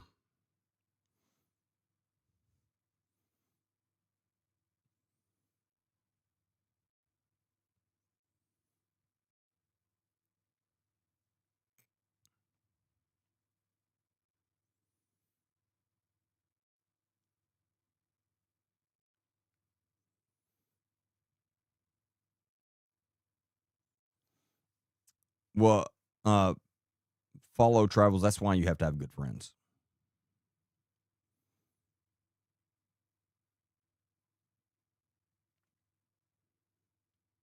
It's also why you should be very picky about who your friends are. Don't let just anyone enter your circle.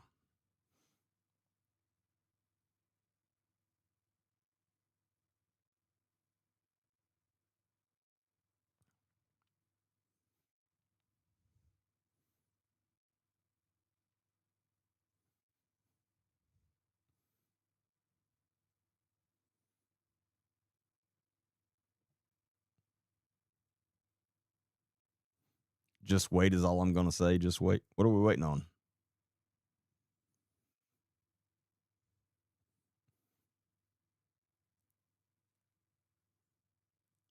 I'm being serious. That's a serious question. What are we waiting on?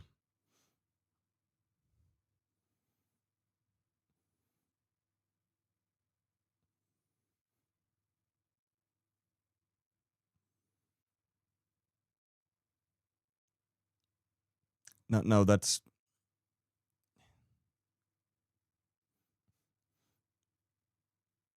I'll see what.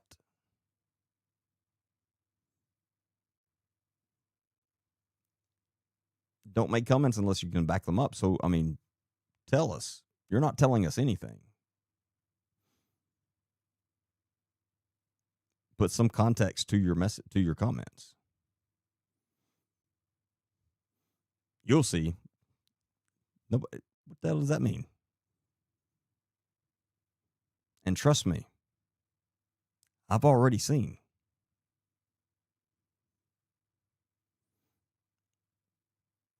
It's a little concerning to me how some of you cannot read between the lines sometimes.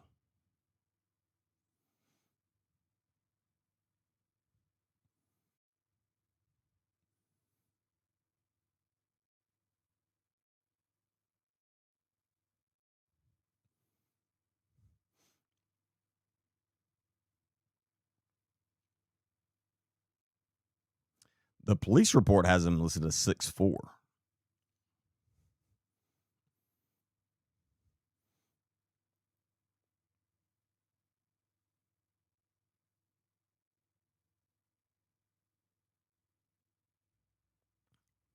Carson isn't huge. He's 6'4".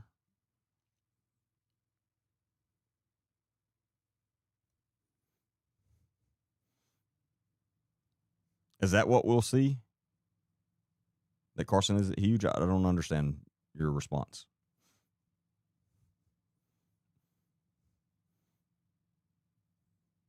No, I was asking what is it that we will see? See, here's the problem, Jamil. I think I've already seen. Obviously, you haven't. I think you probably should go back and talk to Carson some more.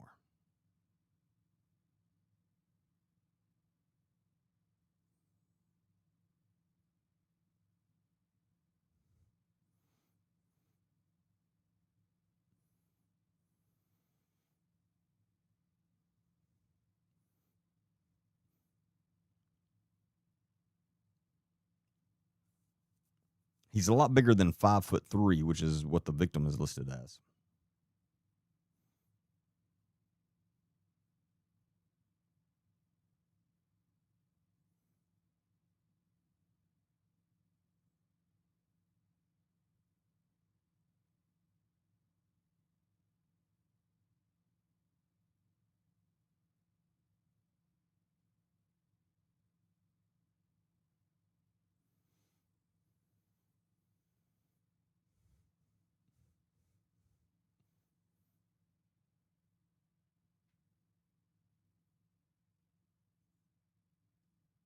you see him in person, so you're actively so you're with Carson right now.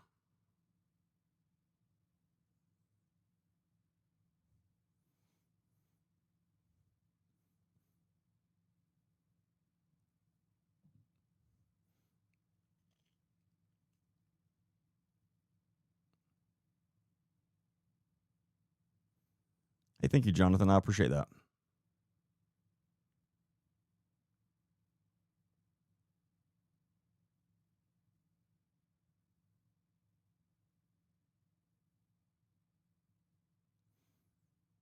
Yes, exactly.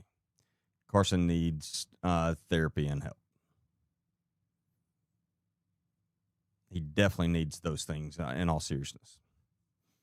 And again, hopefully he has learned a big lesson from this and gets help and changes who he is.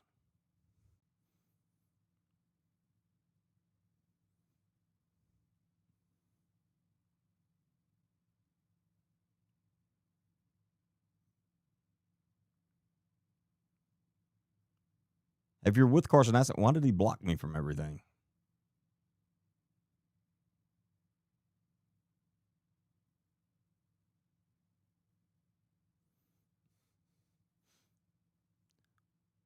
Well, this is my job, Jamil.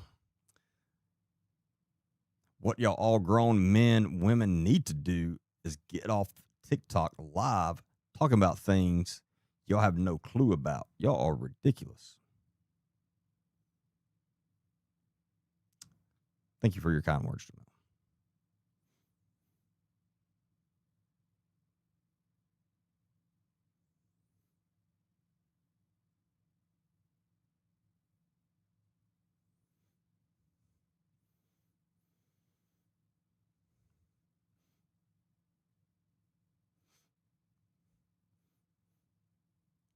The irony in your statement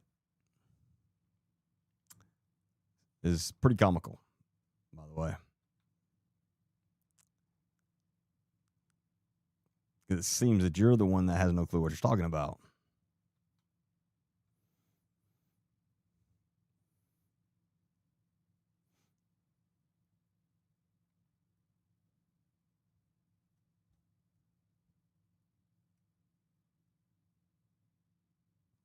And I'm not only on TikTok, by the way.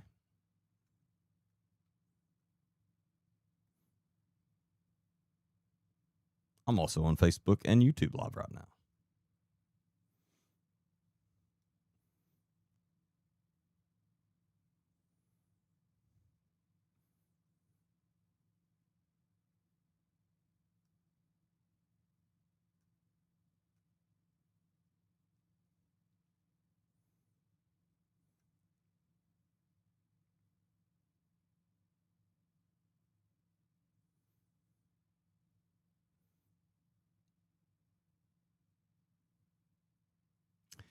Well, apparently somebody's made a fake profile with my name because it just popped up.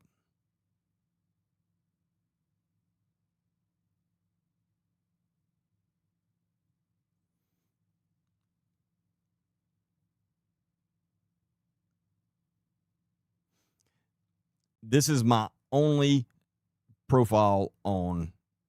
I only have one profile on TikTok. So if y'all see any more, report them. They're not me. I only have. Well, I have on Facebook. I have my profile, Derek Baker, and then I have an Agent D Baker page. That's it. I only have one YouTube channel, Agent D Baker. I only have one X profile, Agent D Baker. But if y'all see anything on TikTok, we've had to report numerous fake ones, but I only have one profile on TikTok.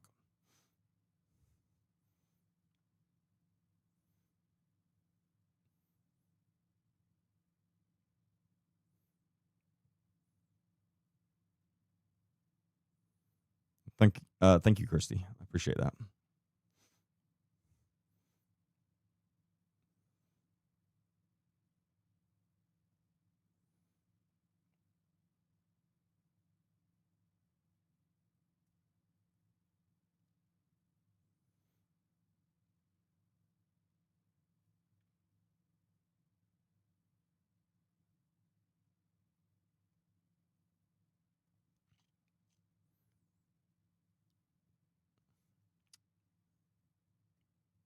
That's cute, Jamel. Keyboard warrior. That's all I am.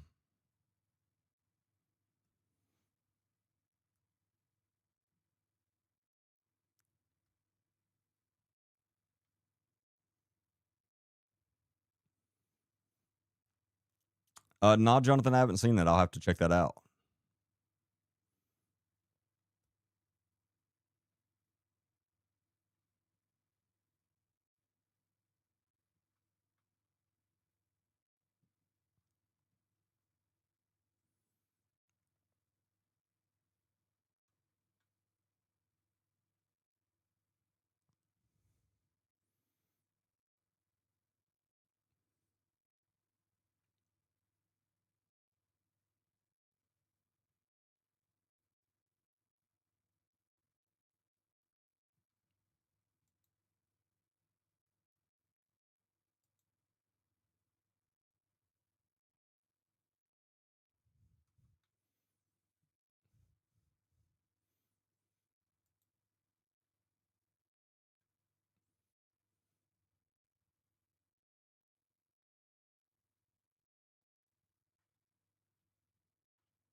Would love to see this police report.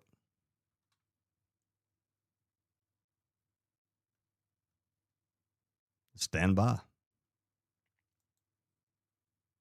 All you got to do is ask.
Oh, let me mark through some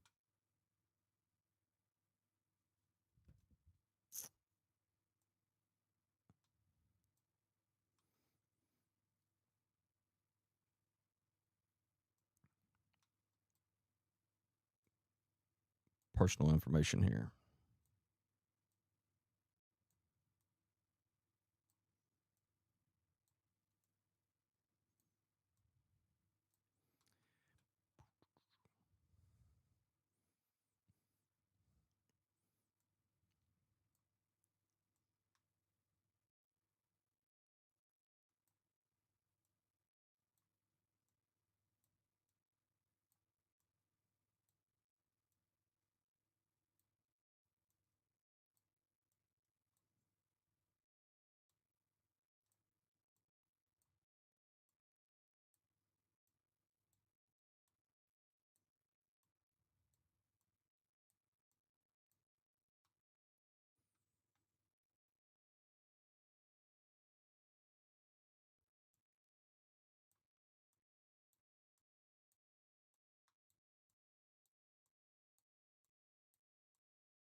Sorry, bear with me. I'm having to mark through all the witnesses' names and stuff.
All right, I think I got it now.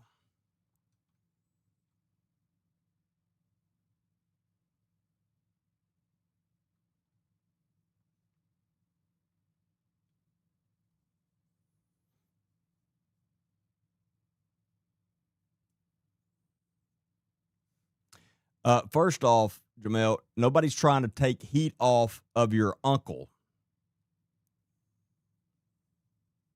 Maybe you should watch my stuff again before you speak on something you know nothing about. That is the opposite of what I've done.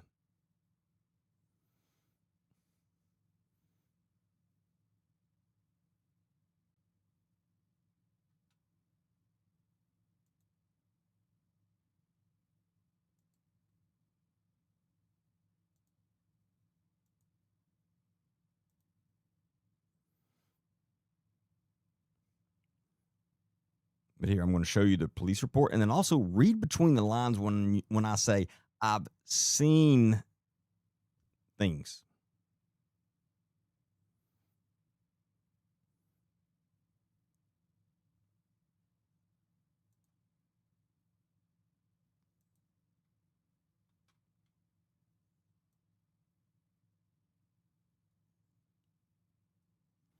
On 6/19/26, I, Deputy Snyder, and other JCSO deputies in the Bessemer Division of Jefferson County were dispatched to a Signal 25 assault call at blank. When I arrived on scene, I spoke with a white female. Miss stated she was driving home and she noticed a blue Toyota Camry stop in front of her house. Miss Blank then stated that Carson Burks got out of his vehicle and threw a box of things onto her driveway. Miss Blank then stated that Carson told her he would call CPS and explain to them that there is a violent man in her home and he would ruin her life. Miss Blank then stated that to Carson that his father had never been physical with her. Carson then stated, "I will ruin your life," and spit in her face. Miss Blank then pushed Carson away from her, and that was when Carson and his girlfriend threw her to the concrete ground, and both offenders began kicking and punching her. Miss Blank then stated that her neighbor, who lives across the street, confronted Carson and told him to stop this. Miss Blank also stated that Carson's girlfriend picked up her cell phone and threw it to the ground. Miss Blank also stated that Travis Burks rode past her house several times while the assault was going on, and he did not stop to help her. The witness, Blank, who lives at Blank, stated he was out cutting grass and he observed two females fighting in the front yard, then observed a white male subject punching the female as well. While standing in the roadway, I, Deputy Snyder, observed a Jefferson County Sheriff's Office marked patrol unit turn around about 6 houses up from the victims. Also, I was advised by Miss Blank said that Travis Burke kept texting her, asking her what was going on. I then advised Sergeant Deed of this incident by phone and explained to him that Miss Blank stated that Travis Burke drove by her house in his JCSO vehicle while the assault was going on, and he did not stop to do anything about it.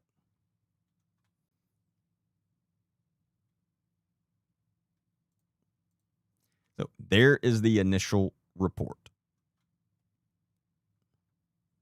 And again, try to read between the lines when I say I've seen things.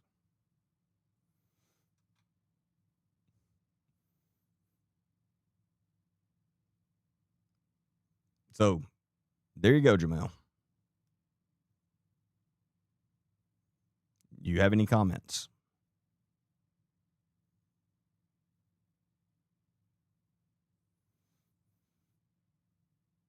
That's the fakest police report you've ever seen?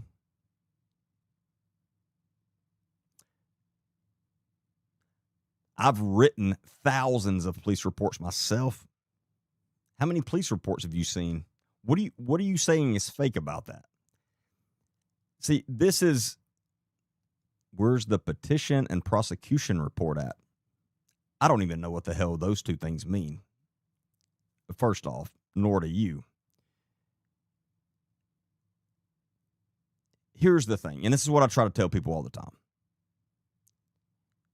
Some people are not going to believe something. And you can even show them, and they're still not going to believe it. This is a prime example.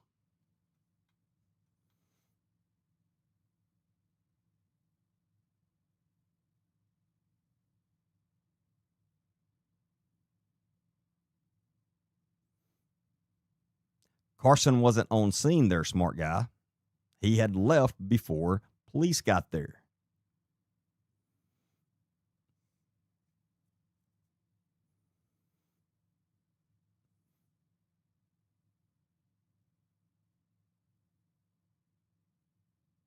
So you ask to see the report. I show it to you. Then you say it's fake. So you're saying that Deputy Snyder with the Jefferson County Sheriff's Office did not write this report.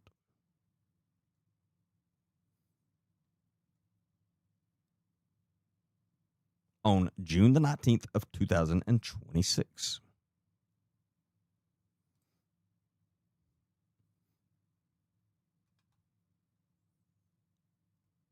Carson has not been arrested yet. No, it's a felony, so they have to investigate.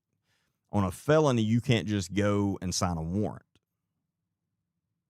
Investigators have to investigate, which is what they're doing right now.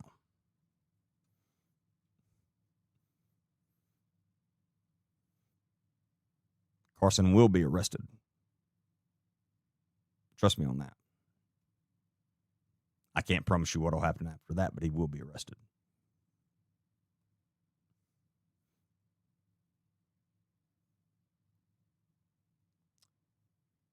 Jamel, did you not hear the police?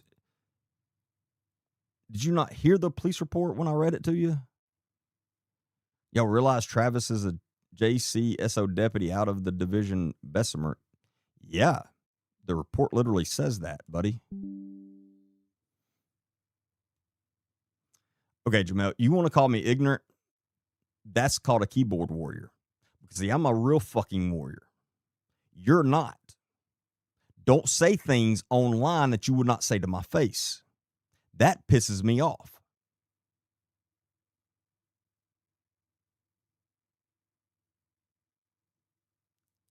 You asked to see, no, trust me, you wouldn't. You asked to see the report. I showed it to you. And now you call me ignorant.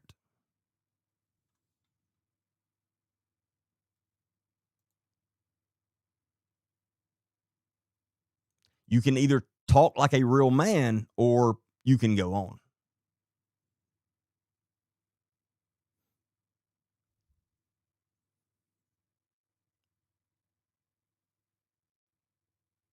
But we're not going to sit here and call names and be a real keyboard warrior there, smart guy.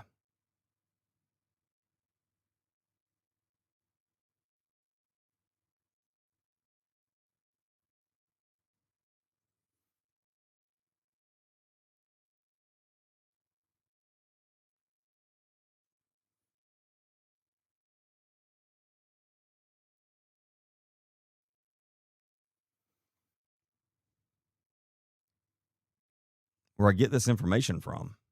I just showed you the police report. This is my point. And thank you, Jamil, for making my point very clear because I talk about this all the time. When people don't want to believe something, they're not going to believe it no matter what. He's been with the same gal for 5 years now. Never. No, he's been with the same gal for 5 years. Never. I don't know. That's English may not be his first language.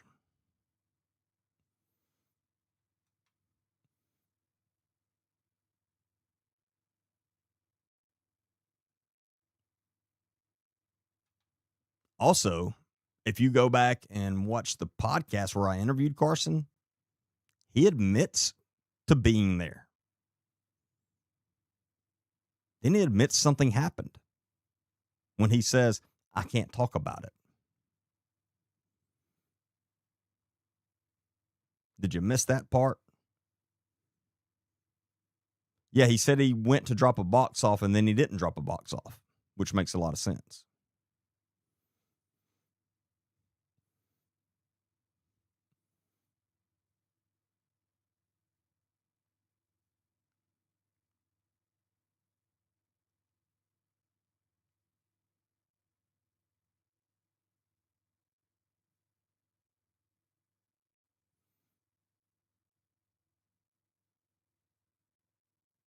But you see how this went, Jamel? You acted like there was no police report. You said, I would like to see this police report. Let's see this police report. I showed it to you. Then you resorted to calling names. Guess what that means, Jamel? It means you lost the argument. You lost the debate. That's exactly what that means. Learn from it.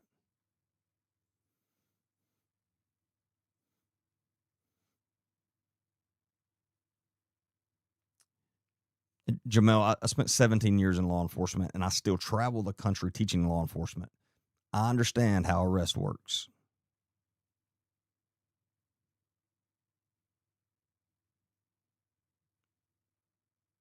Well, Jamel, there was one witness that can't lie.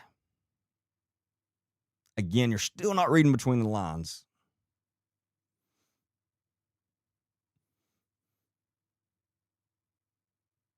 Which is not shocking to me.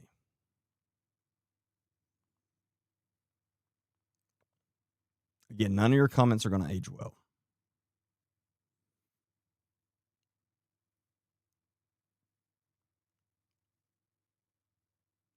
No need to get a warrant signed. You have to get a warrant signed to make it when you make an arrest, Jamel. I hate to break that to you. That's a necessity.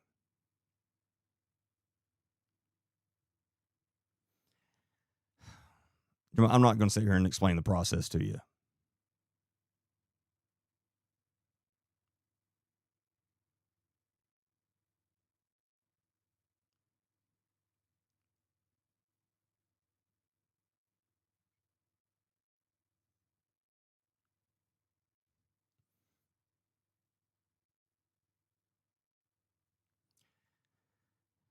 Jamel, I'm going to explain this and then we're done. Okay. If he would have been caught on scene, yes, they would have arrested him. But he wasn't on scene that day. They didn't take him into custody that day. So since they didn't, they're going to have to go get a warrant in order to pick him up. Do they absolutely have to? No. But any agency that has any sense is going to because of liability. If you have a chance, if you have opportunity to get the warrant first, you have to go get the warrant first. That's how it works, buddy. Now, I'm done explaining to you how the law works and arrest works.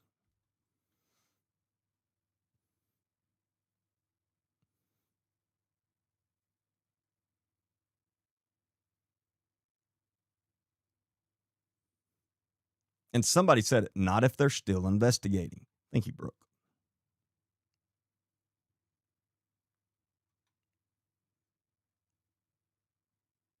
But Jamil knows all about this. He knows more than I do on this. You sound like my 11-year-old. How old are you, by the way, seriously? Because you sound like my 11-year-old.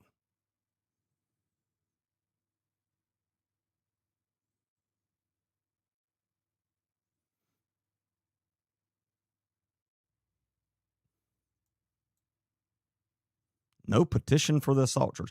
I don't use the word petition, so I don't know what exactly you're talking about.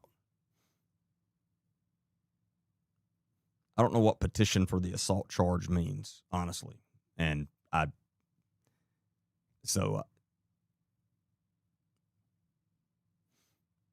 stupid is not pretty, Jamel. That's a good point, Tawana. Just like his dad, he runs before the law gets there. Unfortunately, you were correct.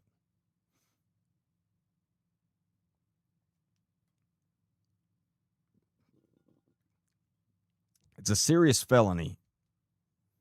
Therefore, they need to investigate it to determine exactly what charge they're going to charge somebody with. That's the way it works. Because not only was I in law enforcement for 17 years, I was a detective for most of those. And again, you acting like you know more about that than I do, you sound just like my 11-year-old. That's not a compliment.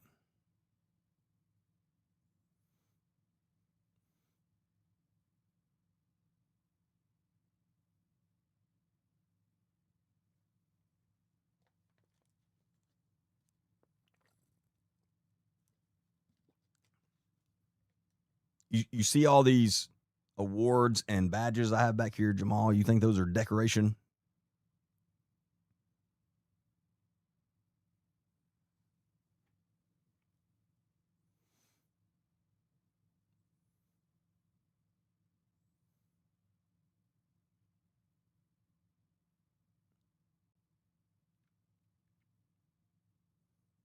Tell us what you have done with your life, Jamal. I'm very curious now. Tell us a little about you.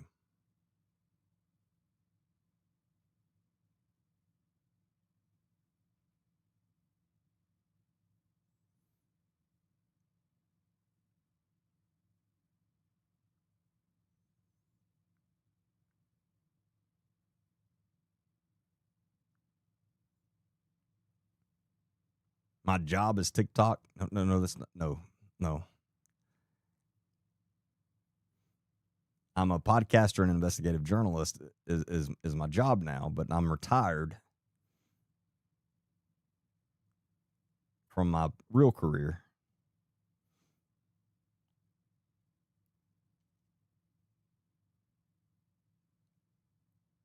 You're fighting outside of your weight class. That's pretty funny.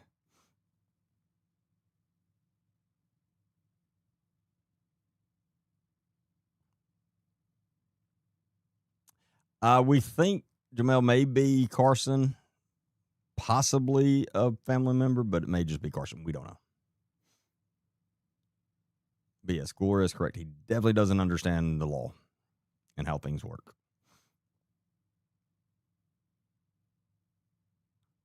And I'll just be honest with you. Sometimes I enjoy these arguments like this. I know it's not. What's the word I'm looking for? I know it's immature of me at times, but I don't know. Sometimes I just kind of enjoy it for a little bit. And I do apologize for those that don't.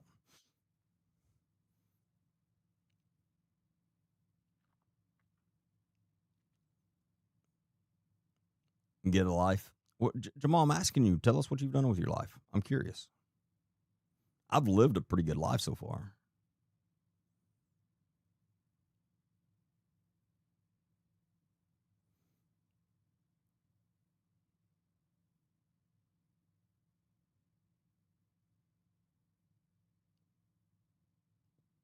I've worked undercover against the cartels.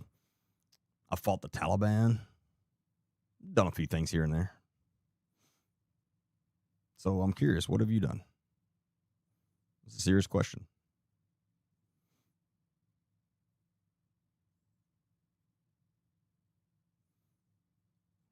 He's on TikTok, Amber.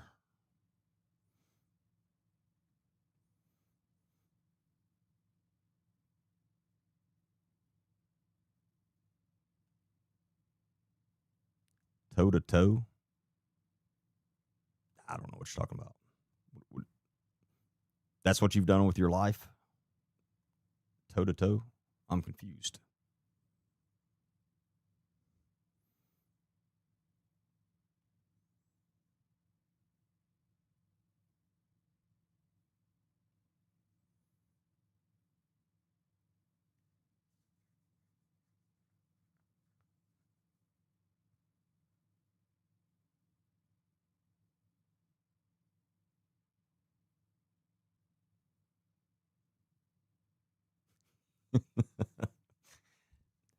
Now, gin and juice just made me feel like an idiot. Now I do feel ignorant because you're probably right.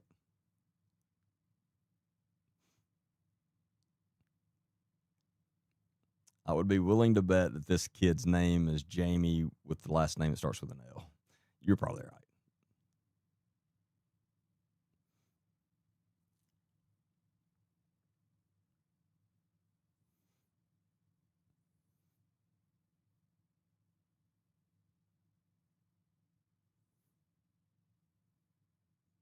We'll just call him Jay.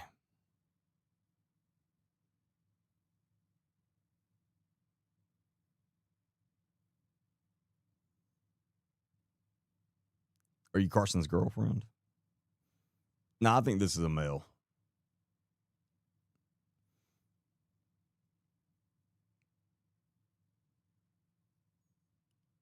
You're a clown? I mean, that's like, are you a clown at like kids' birthday parties and stuff?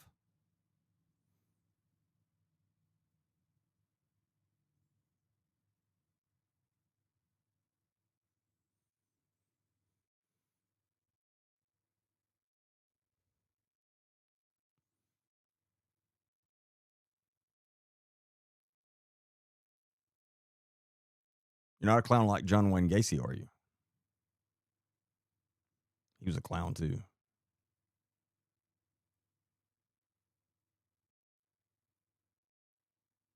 If you don't know who I'm talking about, just Google him.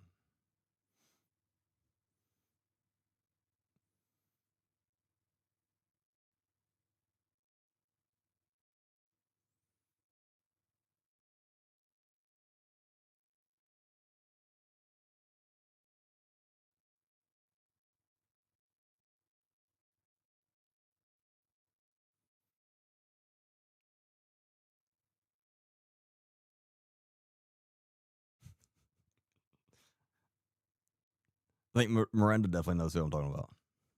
I mean, I'm sure most of you do. That's always, in all seriousness, it's the first thing that comes to my mind when somebody's talking about a clown now is that guy. Yeah, that's creepy.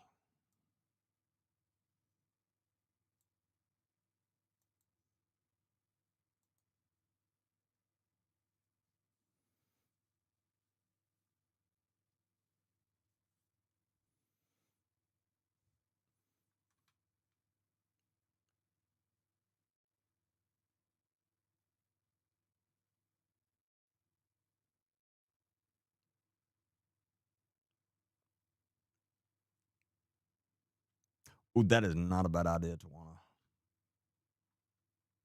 Let's see.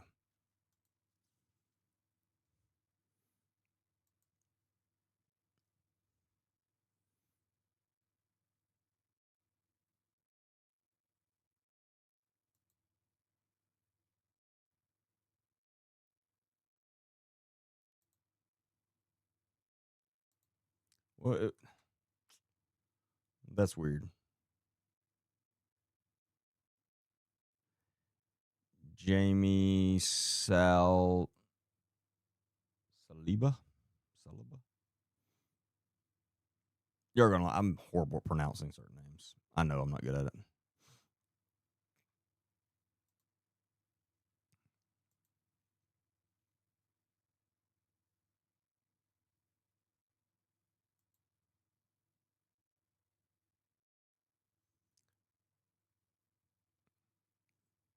Well, that's weird. I was trying to, but it's saying, why is it saying that?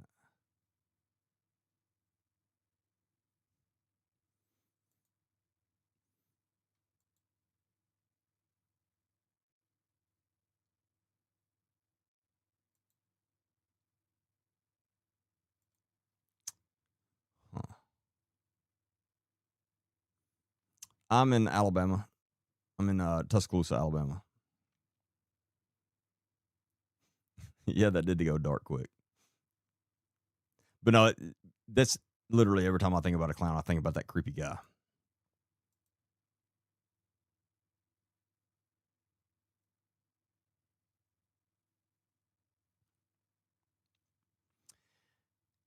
To one I was literally trying to, and it's not letting me for some reason.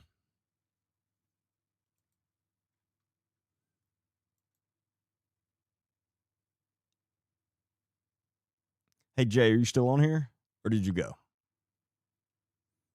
I was trying to bring you up. I was going to let you come up and talk.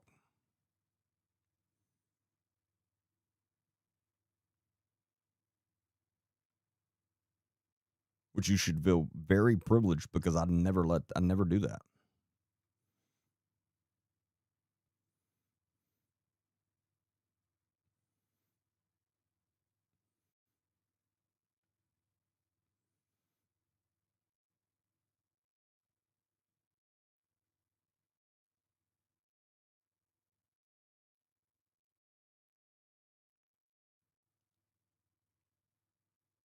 Now, Amanda, I was liking you and I liked you, and now you trying to just throw it all away.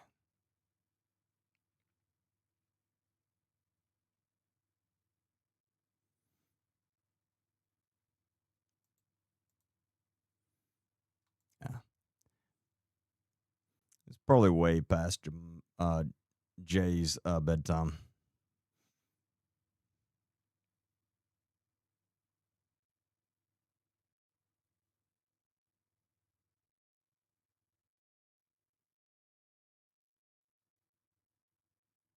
So what, Amber? So I'm just messing with you. I think I'm getting a little delirious. I've been on here. It's so late now. We've been going for over 3 hours.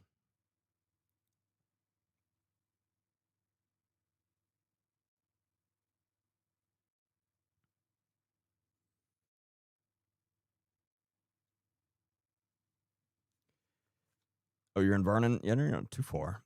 You have family and friends with the Tuscaloosa County Sheriff's Office? Yeah, I worked there for a very long time. I worked there for 12 years, 13 years.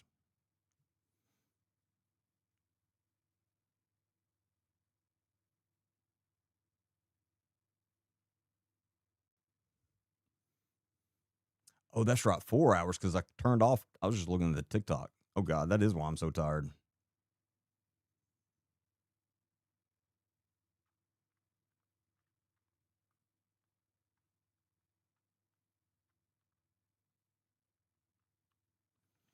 Yeah, I got to go. I was thinking it was 3 hours because I looked at it, but it's been 4. I'm not going to have a voice tomorrow. But hey, I appreciate each and every one of you for being on here. I truly mean that. I hope you got something out of the live tonight. Sorry, I was immature for about the last 40 minutes. But I will have all the peaceful protest information up on the website, agentdbaker.com, sometime tomorrow. So make sure to check that out. And, oh, I know both of them very well. The peaceful protest will be in Hamilton, Alabama, in front of the ramp, July the 23rd, which is this next Thursday, be the 23rd, 24th, and 25th. So please try to be there. And again, I'll have all the information, the maps, all that stuff on our website by sometime tomorrow. And if you have not checked out my latest full podcast, you can find all my full podcast on YouTube, Spotify, and Apple Podcast. So if you're not subscribed to my YouTube channel, please go subscribe. It's Agent D Baker. If you have trouble finding it, you can go to the website, agentdbaker.com, and links to all the profiles, social media profiles are on there, and just click on them, take you straight to them. But make sure you subscribe to my YouTube channel, for one, because it's one of the few places where you can find my full podcast. Also, Wednesday night lives are exclusively on YouTube, and you don't want to miss those. Those turned out to be the best ones. So make sure you subscribe to the YouTube channel. I'm live on Mondays, Wednesdays, and Friday nights. Mondays and Wednesdays at 8 p.m. Central, and Friday nights at 9 p.m. Central. And again, remember, Wednesday nights are exclusively on YouTube. So don't miss those. Make sure you go check out my latest podcast. And I will see y'all back Monday, 8 p.m. Central. I'll be back on all the platforms then. In the meantime, appreciate everybody that watches my stuff, comments on them, shares them out, likes them. All those things help push them out and brings awareness to the things that we are bringing awareness to. Hope you all have a great rest of your weekend and a good start to your weekend, and I will see y'all back Monday. Welcome to Truth Recon. I'm Agent D. Baker, former narcotics detective, SWAT team member, and U.S. Navy combat veteran. With years of real-world experience in high-stakes environments, I've seen firsthand the dangers that lurk both in our communities and now increasingly online. Before this show begins, understand this. What you are about to hear may be disturbing to some audiences. This podcast contains explicit language, dark themes, and real conversations that are not suitable for children and may be triggering for some individuals. If you choose to continue, do so knowing this content is intended for mature audiences only. Discretion is advised.